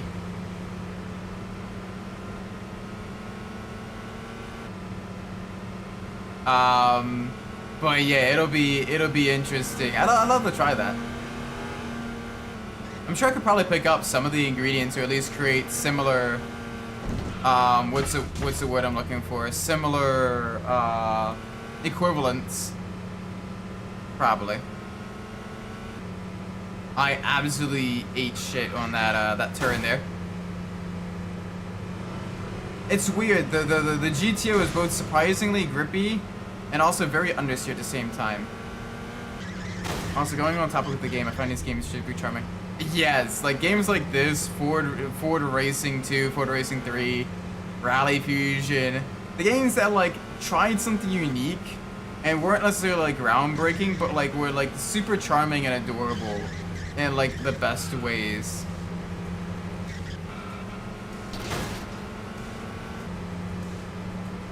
And I absolutely love that about like games like that.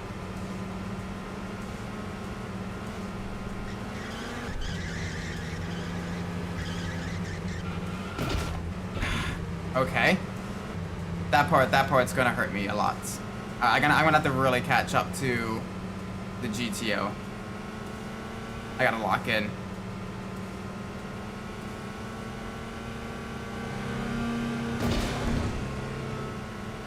Alright, there you are.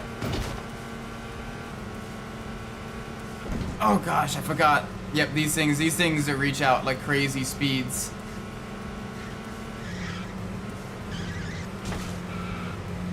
While the rest of the vehicles in this game are controllable, the race cars very much are like right at the limit of basically being uncontrollable. I think I peeped a shortcut there. Yeah, there's a couple of different shortcuts you can take. But it's one of those things where at these speeds, carrying the momentum matters more than taking the shortest distance. Like, I could technically take this shortcut through the parking lot there, jump through the donut. Are you really gonna do this to me, game? You son of a gun. Okay.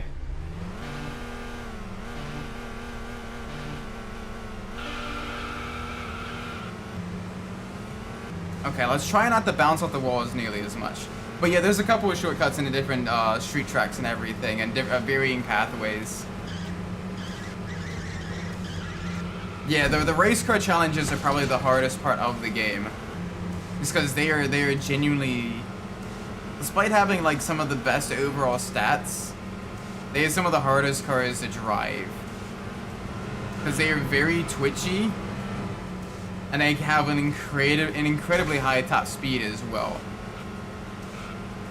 So they're reaching like, you know, 220s, maybe even like 230s on some tracks, and it's just too much. Like, it genuinely gets very, very, very difficult.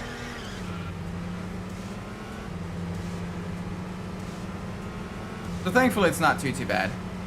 And the cool thing is, there is a full-on championship once you unlock all the race cars as well. Yeah, I'm doing a lot better.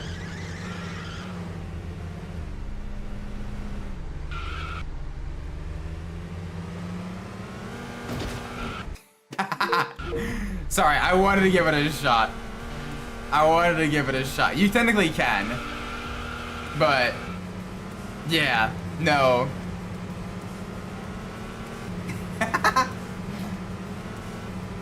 But it's cool that they included the Randy's Donuts location as well.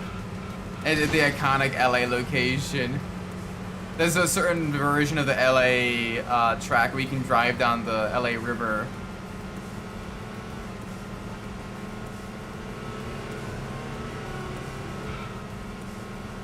Holy jeez. Mother of mothers.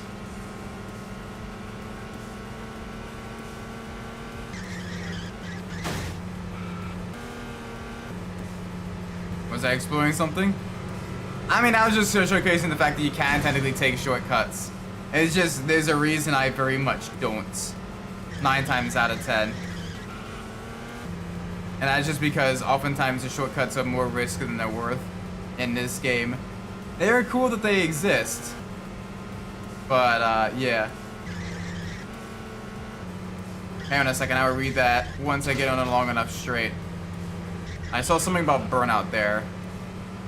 Rapidly GTOs were giving me a heavy vibes of the dominated cars in Burnout 3. Yeah, a little bit. That's alright. If we ever encounter it again, actually I can show you it after this race. There is a track in Rome. If you want to look up Gran Turismo 5's Rome circuit and just have that available and ready at your disposal, I want you to see something once we're done with this race. Because this game straight up has it a full, like, almost decade before the Gran Turismo franchise does. It is literally like the exact same circuit, the exact same roads. Which is really cool.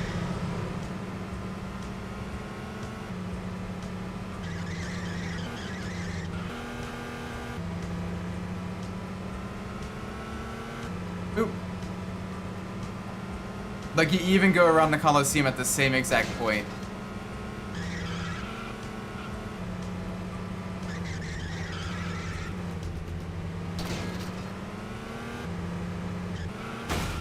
Ow.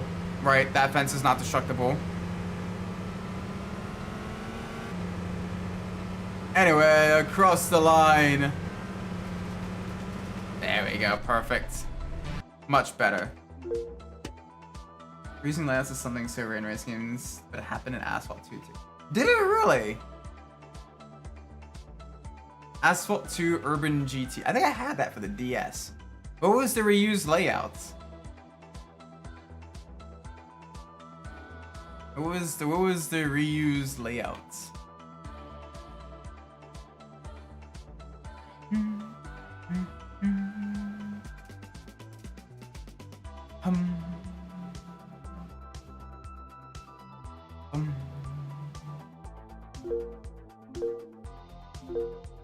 There we go. We also won the GTO R. Alright, we're gonna do one more race.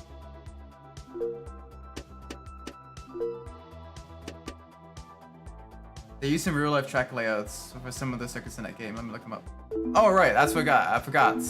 I wanted to show you that.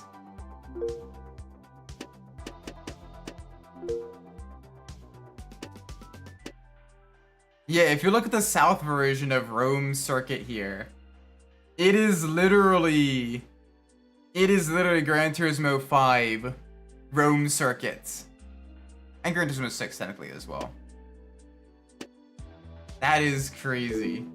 Are there any others? Turin, there's no overlap. Paris. Yeah, there's no Route de la Seine there. Munich, eh. Monaco.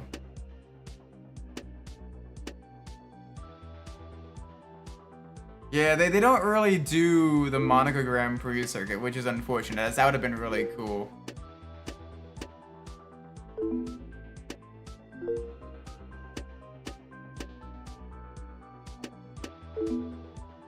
Yeah. Anyway, championship. Let's upgrade our vehicle. Columbia Airport just uses the one compass. Oh. Pretty cool.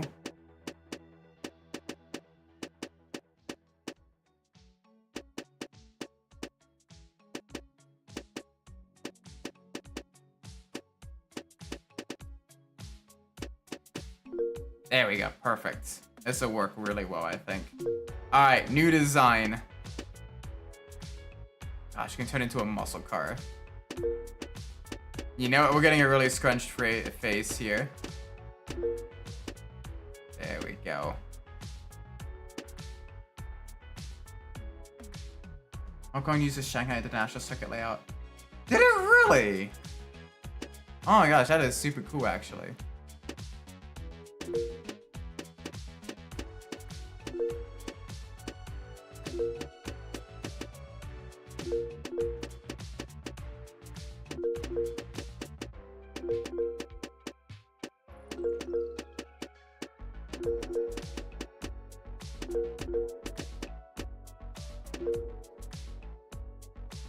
Yeah, you can do the whole customization and everything. You can adjust the rear as well.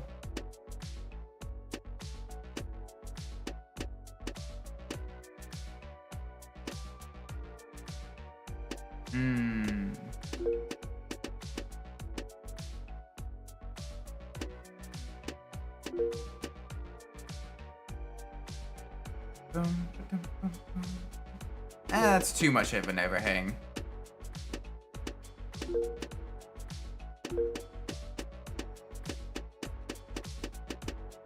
You know what? Actually, yeah, that kind of works. Kind of works. Swing its booty around. I don't like the side though. I don't like that part. I want to round that off.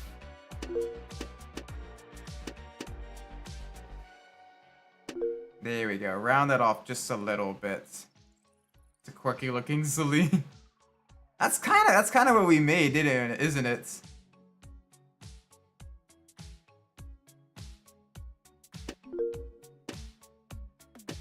All right, let's get the accessories. Let's see what wings we can put on it.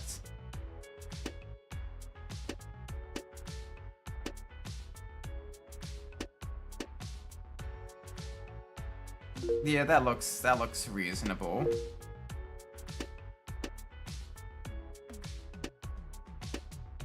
Celine car.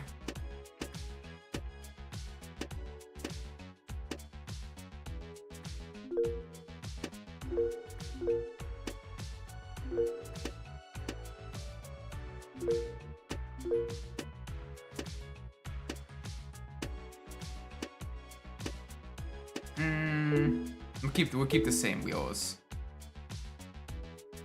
Doesn't look terrible. Doesn't look terrible. Looks very rear heavy, but that's alright.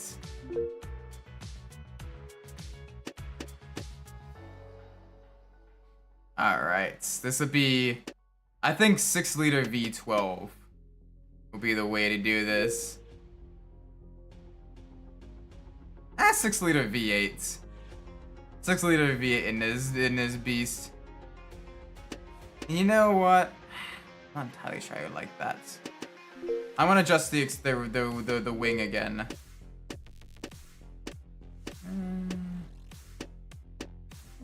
To none. And don't worry, we'll get this sorted.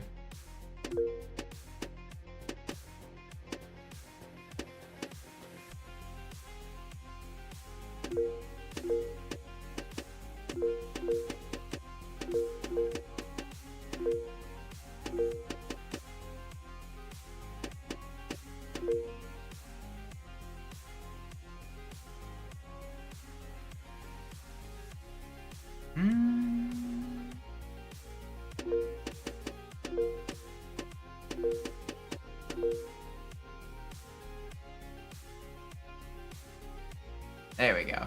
That works.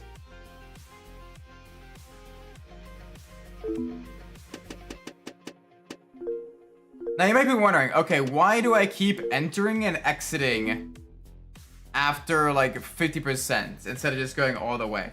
Because I still want to keep the texture of the previous one. And as long as any other one doesn't go over 50% in an individual run, you are good. But you can keep going back and adding more and more until you basically get one texture with a full other body type of a different one, which is really awesome. I've got time for like 1 or 2 races. We're gonna do maybe 1 or 2. Honestly, how well this does.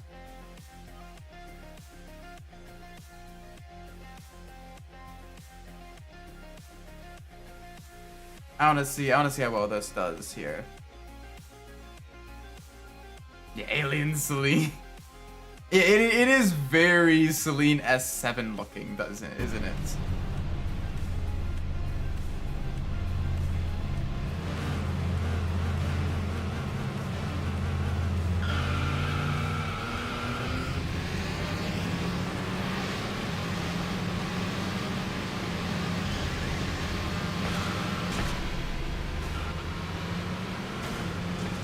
I mean, the music isn't the game's music. The music is definitely my music. Because unfortunately, it is licensed.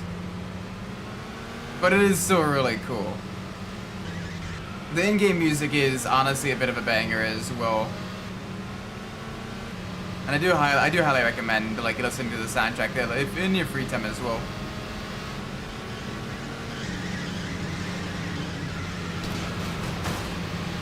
Yeah, that's why the music continues even during loading screens and in like menus and everything. That is just the previous one. That one was cool. All the music lists that I use in my playlists can actually be found in the description, with I believe a link to the website where you can find them. They're the free Creative Commons license and everything. And basically what I have done is I have combined them into a playlist, and I have that kind of running on a 30-minute loop, which is pretty cool. I do have modified them slightly with custom fade-ins and fade-outs into each other, so it's less intrusive, the transition, but it is still very much the artist's own work and everything.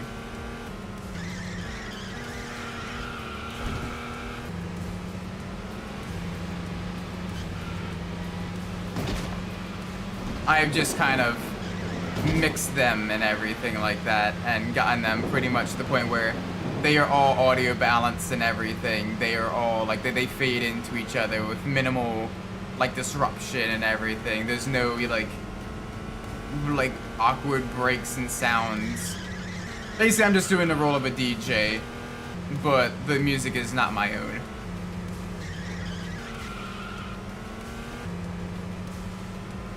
Honestly, this is pretty spiffy. Like the rapid acceleration and like the super nippy handling. Oh, there's a rainbow.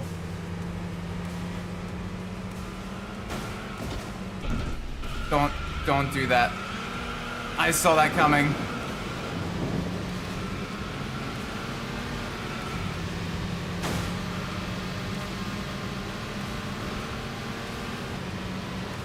Okay, I can make up the grounds. The benefit of having high acceleration and still a 5-speed transmission. The game does not give you any more than 5 speeds. Like, bro. Get a whole lot just lock in. Yep. And across the line. Victory. Oh gosh, the headlights are kind of melted. The taillights are kind of melted. Still, I'll take it. I'm gonna sleep this night, and my next day is I'm playing my song. Ooh, best of luck. Make sure you get lots of sausage.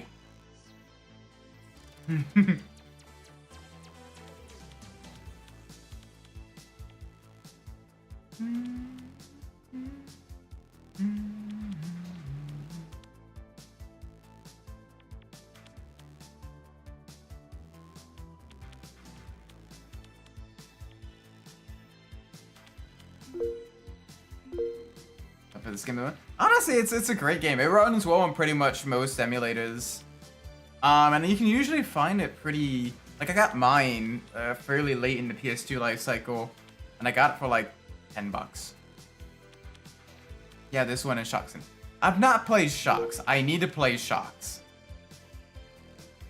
That one I definitely need to do. I haven't, and I need to. Because I've heard a lot of good things about Shocks. I just haven't played it. There's so many games in my backlog, you know? It's crazy.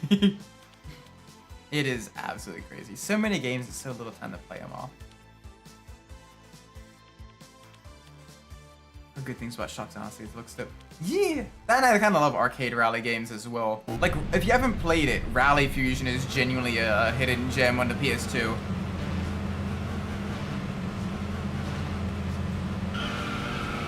Like, what other game lets you rally a Toyota RAV4 or an Opel Kadett or a Seat Cordoba WRC? Maybe Recreation to see what's up.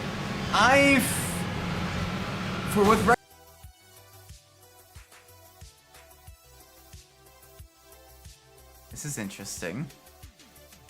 Hang on, am I back? That's good. That's good. Double checking. No drop frames. Bitrate's good. UPS status is good as well. This is why you always invest in either uninterrupted power supply. Hang on a second. So that's good. My chats. Themes. Let's see if that comes through. Huh. Alright, 1 second. I need to get one last thing adjusted. Sometimes you just gotta roll with the punches. I'm gonna clear the comments real quick. Reconnect you back to the chat. Okay, there we go. So that's resynced. I think we're back. I think we are back, chat. We are back. Let's go.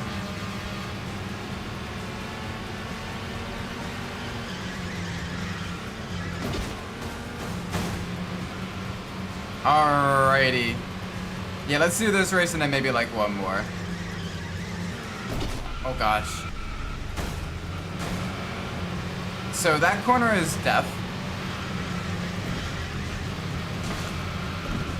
That corner is very much death.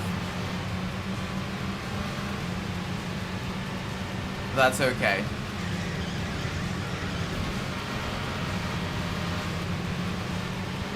Because we can still get through this.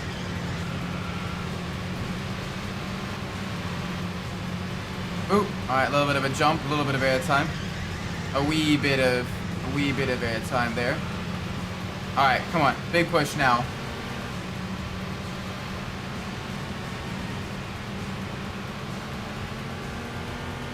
Oh gosh, okay, yeah, we can still hit 220 on this vehicle. Despite having a fairly low top speed.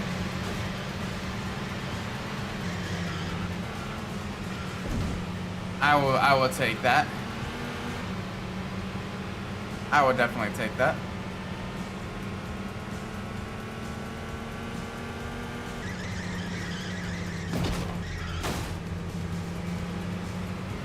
Okay.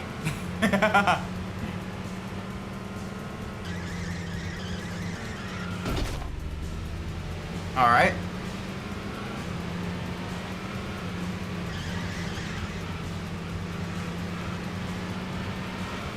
Not bad. Not bad, not bad, not bad, not bad.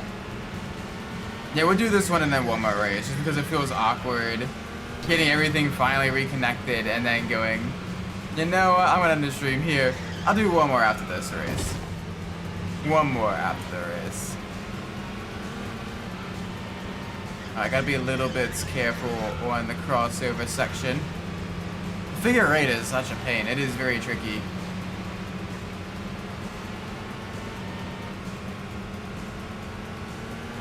First place is, well, second place is so rapid too. Also, like I'm doing 140, 130 in third gear. Like, bro, that is absolutely rapid.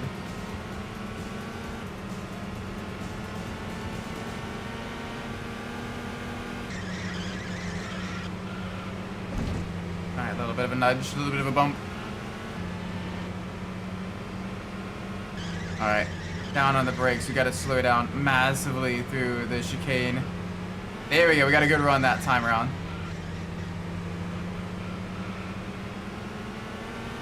Just got back. Yeah, we are back. But yeah, no, like Rally Fusion's got a great car list as well. It's got, you know, all kinds of, you know, unique little vehicles. It's even got a Saab. It even has a freaking Saab. Like, that is awesome. Granted, it's one of like the last cars you unlock in the game, but you get to drive a Saab. Like a really high performance Saab too. It's one of the ones used in like rally cross during like the 90s. Had like 600 horsepower. I heard the Saab in a while. Yeah, so few games have Saab in them, but this is one of them. It has Saab, and of course it's got all the Group B goodies as well. You know, the Lancia 037, the Audi Quattro, the Opel Cadets, not the Opel Cadet, the Opel Manta.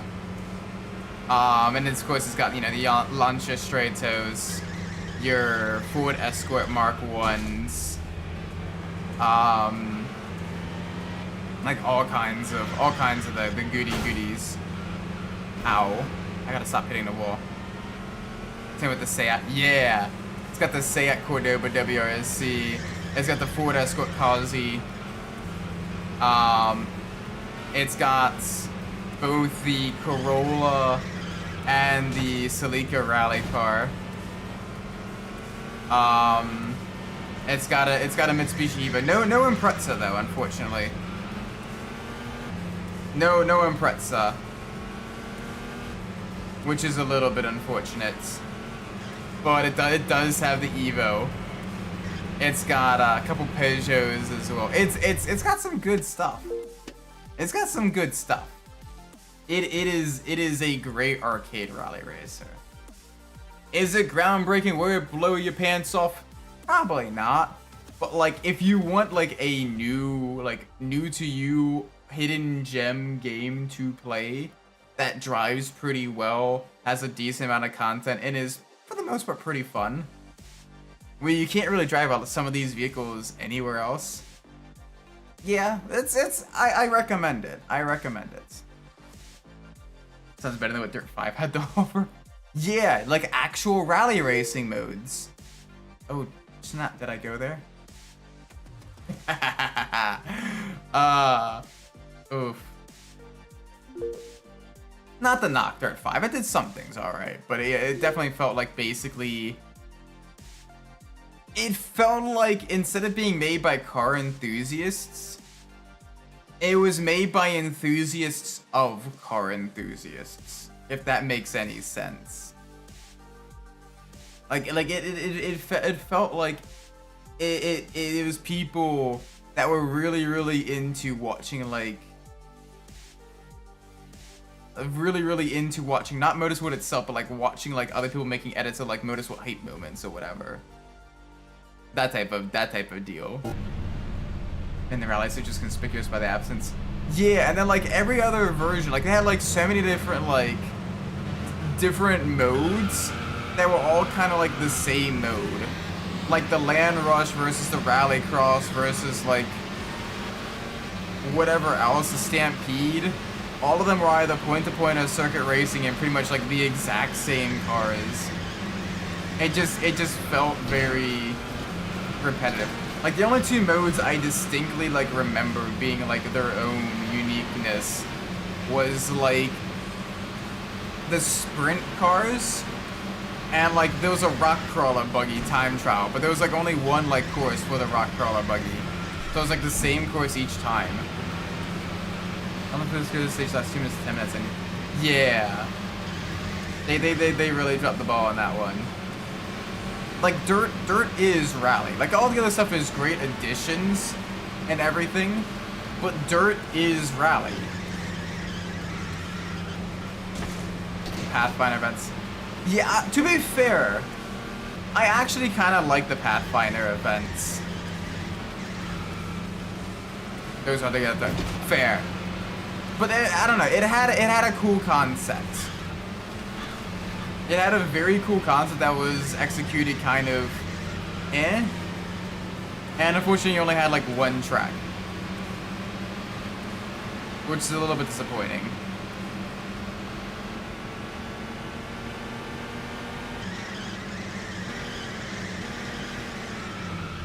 But like even still, like I like the concept of it.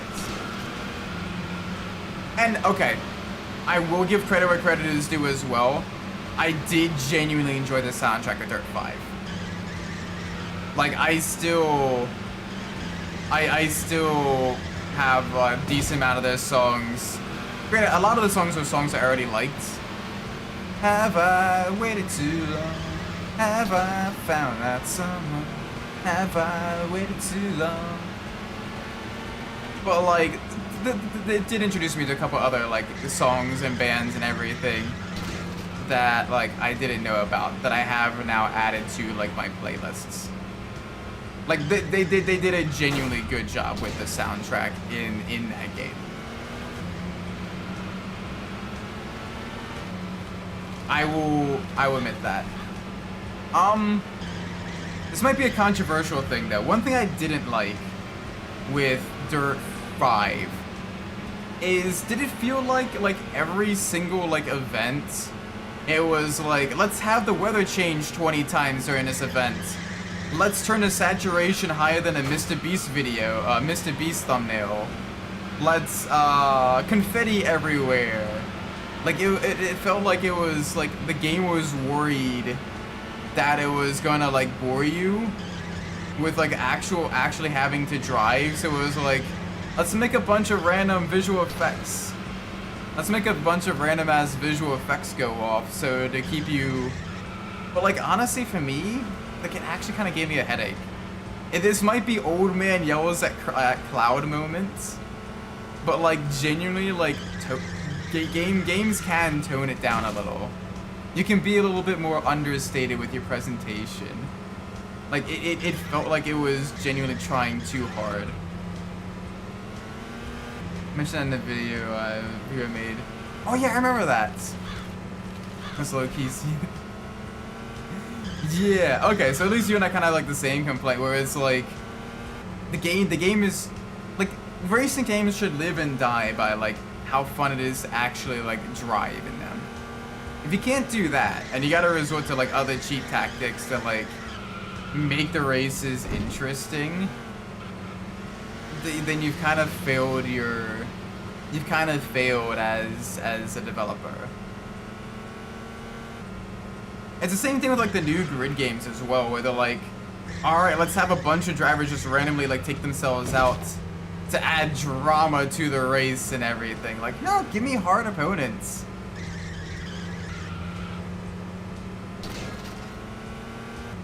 Yeah. Like, it definitely felt like a much more like fantastical atmosphere than in real life for sure. But it still felt like, I don't know, you didn't puke up like oversaturated rainbow sprinkles on the screen.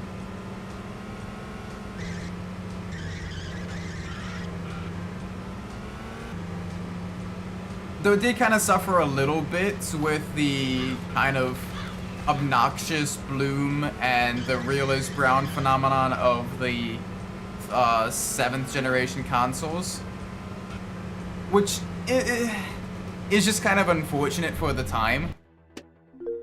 But it still looks decent tonight. Like, you can tell it's a bit dated, yes. But like, it's not bad. Presentation in Grid games is just sad. Yeah, like Grid 1 was great, and I might get some flack for this. I genuinely loved auto sports. This is really good. Then I went for the minimalism. I don't mind the minimalism in the auto sport as much, because it is held up well enough by the fairly decent physics and the sheer variety of like racing you can do. But yeah, I will admit, like, yeah, Grid Autosport is definitely very minimalist in its design philosophy. It feels like they were trying to go almost like for the throat of Gran Turismo, but they didn't quite understand what made Gran Turismo charming. I still like it though.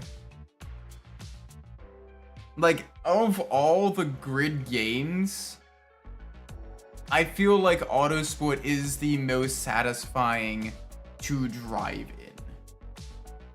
Does that make it the best game overall? Absolutely not. I still think Grid 1 is the best of the Grid games. But like, Autosport definitely feels like the most satisfying to drive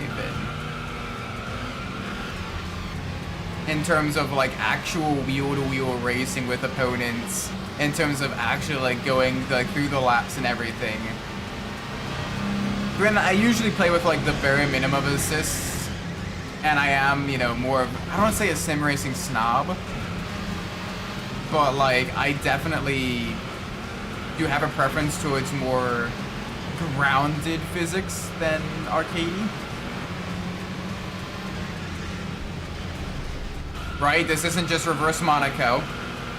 I don't know what Comasters were back then, but sheesh. Wait, did you not like Grid 1?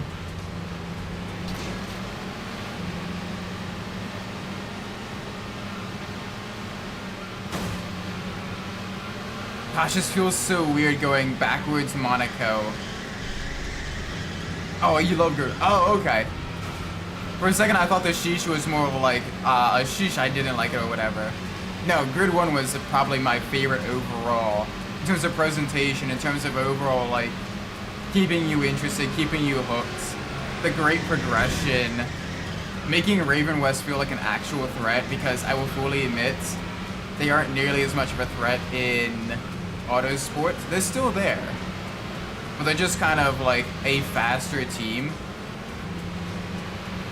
Like, they don't feel like, you know, an oh crap Raven West moment. It's basically a, yeah, they're there, they're gonna be the hard ones to beat, alongside maybe like 1 or 2 other like random teams here and there, but for the most part it's still like doable. Like, Raven West don't feel special in Autosport like they do in Grid 1.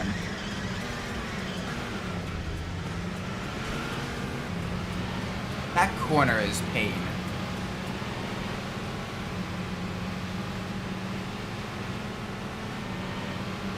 But in terms of like cranking the difficulty to hard, minimal assists, you know, battling wheel to wheel with the AI, I definitely prefer grid auto split to grid 1. Like, if you just put me in like a random track, random car, and all that stuff. It's a shame grid's over, but you say it in the franchise likes it. Yeah, that's fair. Hopefully we get like a spiritual successor sometime in the future. It's like there is a market for like those types of games, the kind of sim-cadey type of like circuit racers.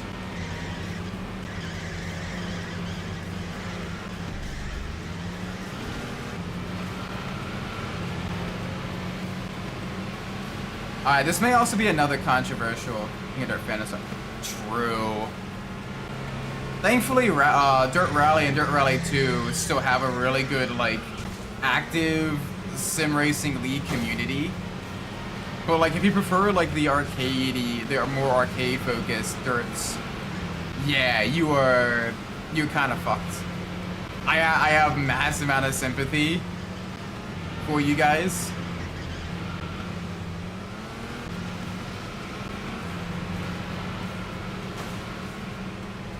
Dirt 3 was so good though. Like, I know a lot of people really love Dirt 2, but like my personal favorite was Dirt 3. Especially like the online party modes. Like I feel like Dirt 3 had like the best online modes. Funnily enough, 4 was the last one I played. 4 is not bad as well. 4 kind of suffers from like the same issue that Autosplit does, where like it's mechanically very solid, but it's very minimalist, which kind of turns a lot of people off. I enjoyed Dirt 4. Dirt 4, I think, balanced like the simulation of rally with kind of more slightly more arcadey and forgiving physics, while still being like having enough depth to like keep you engaged. But it was still very bare bones presentation wise. Like I don't remember like a single like outside of just the driving and everything. Like I don't remember much of 4. Other change from the wild and rowdy aesthetic 2 to more trippy and sleek like for 3. True. Very true. We can put more wheels on. More wings on. Oh, gosh, we can make a big old boat out of this vehicle.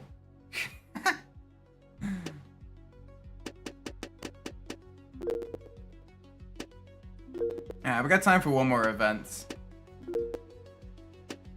Ooh. Alright, let's do it. Say Dirt 3 infused, but yes. This is in parts. Yeah, they're like, all right, you beat this mode. Here's some extra parts to kind of fiddle around with. Like, come on, give us that earlier. At this stage, there's no real reason to kind of fiddle around with your vehicle, except for just kind of fiddling around with your vehicle. Granted, I do enjoy fiddling around with my vehicle. All right, last race of the night. Let's do this.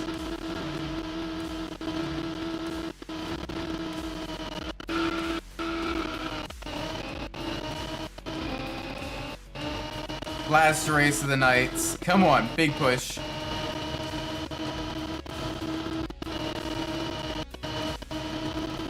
Alright, gotta remember the Visions, they got a big old BMW V12 in them.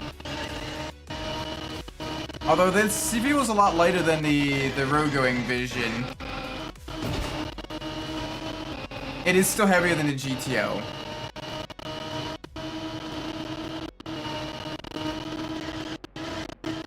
Yeah, of the two so far, I still prefer the GTO.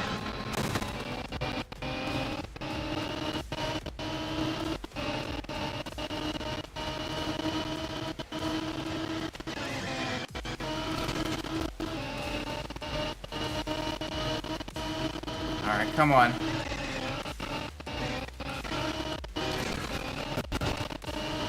Alright, so that didn't work. We want to go right instead of left.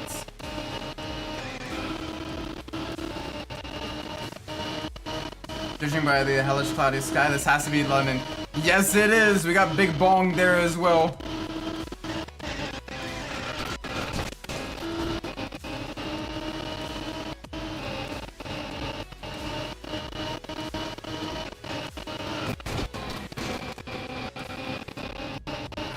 come on.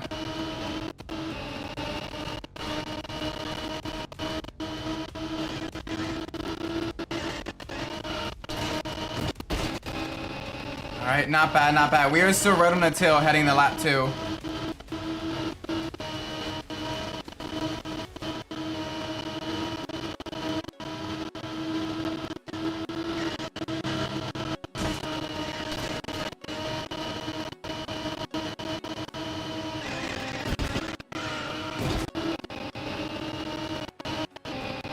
Come on. Actually, short shifting actually gives you a little bit more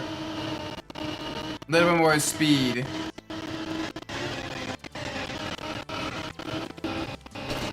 Come on. We can do this.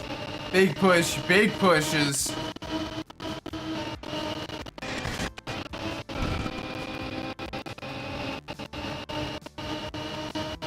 Alright, remember, going right. There we go, up into the lead.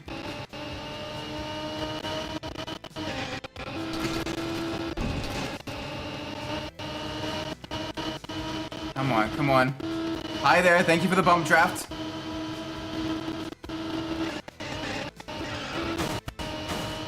Ow. Technically that would have probably killed us, but oh well. Game don't have damage.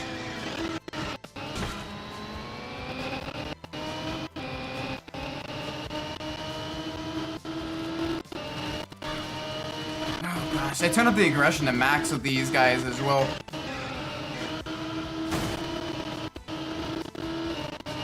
Oh! Way too close.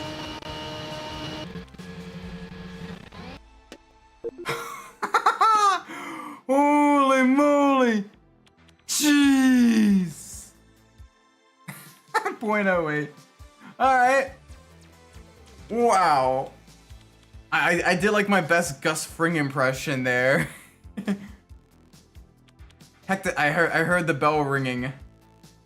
Do not ask for who the bell tolls, because the bell tolls for thee. Ding ding ding ding ding ding ding ding ding ding ding.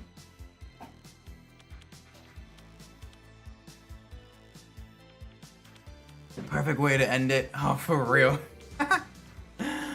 Holy moly. Anyway, I'm gonna be ending the stream here. That is a perfect way to end the game. Thank you all so much for watching. I do appreciate it. If you enjoyed the stream, please make sure you leave a like, subscribe.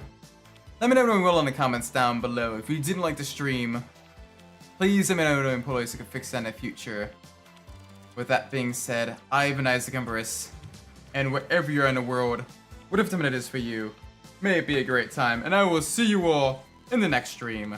Until then, take care everybody. Bye bye!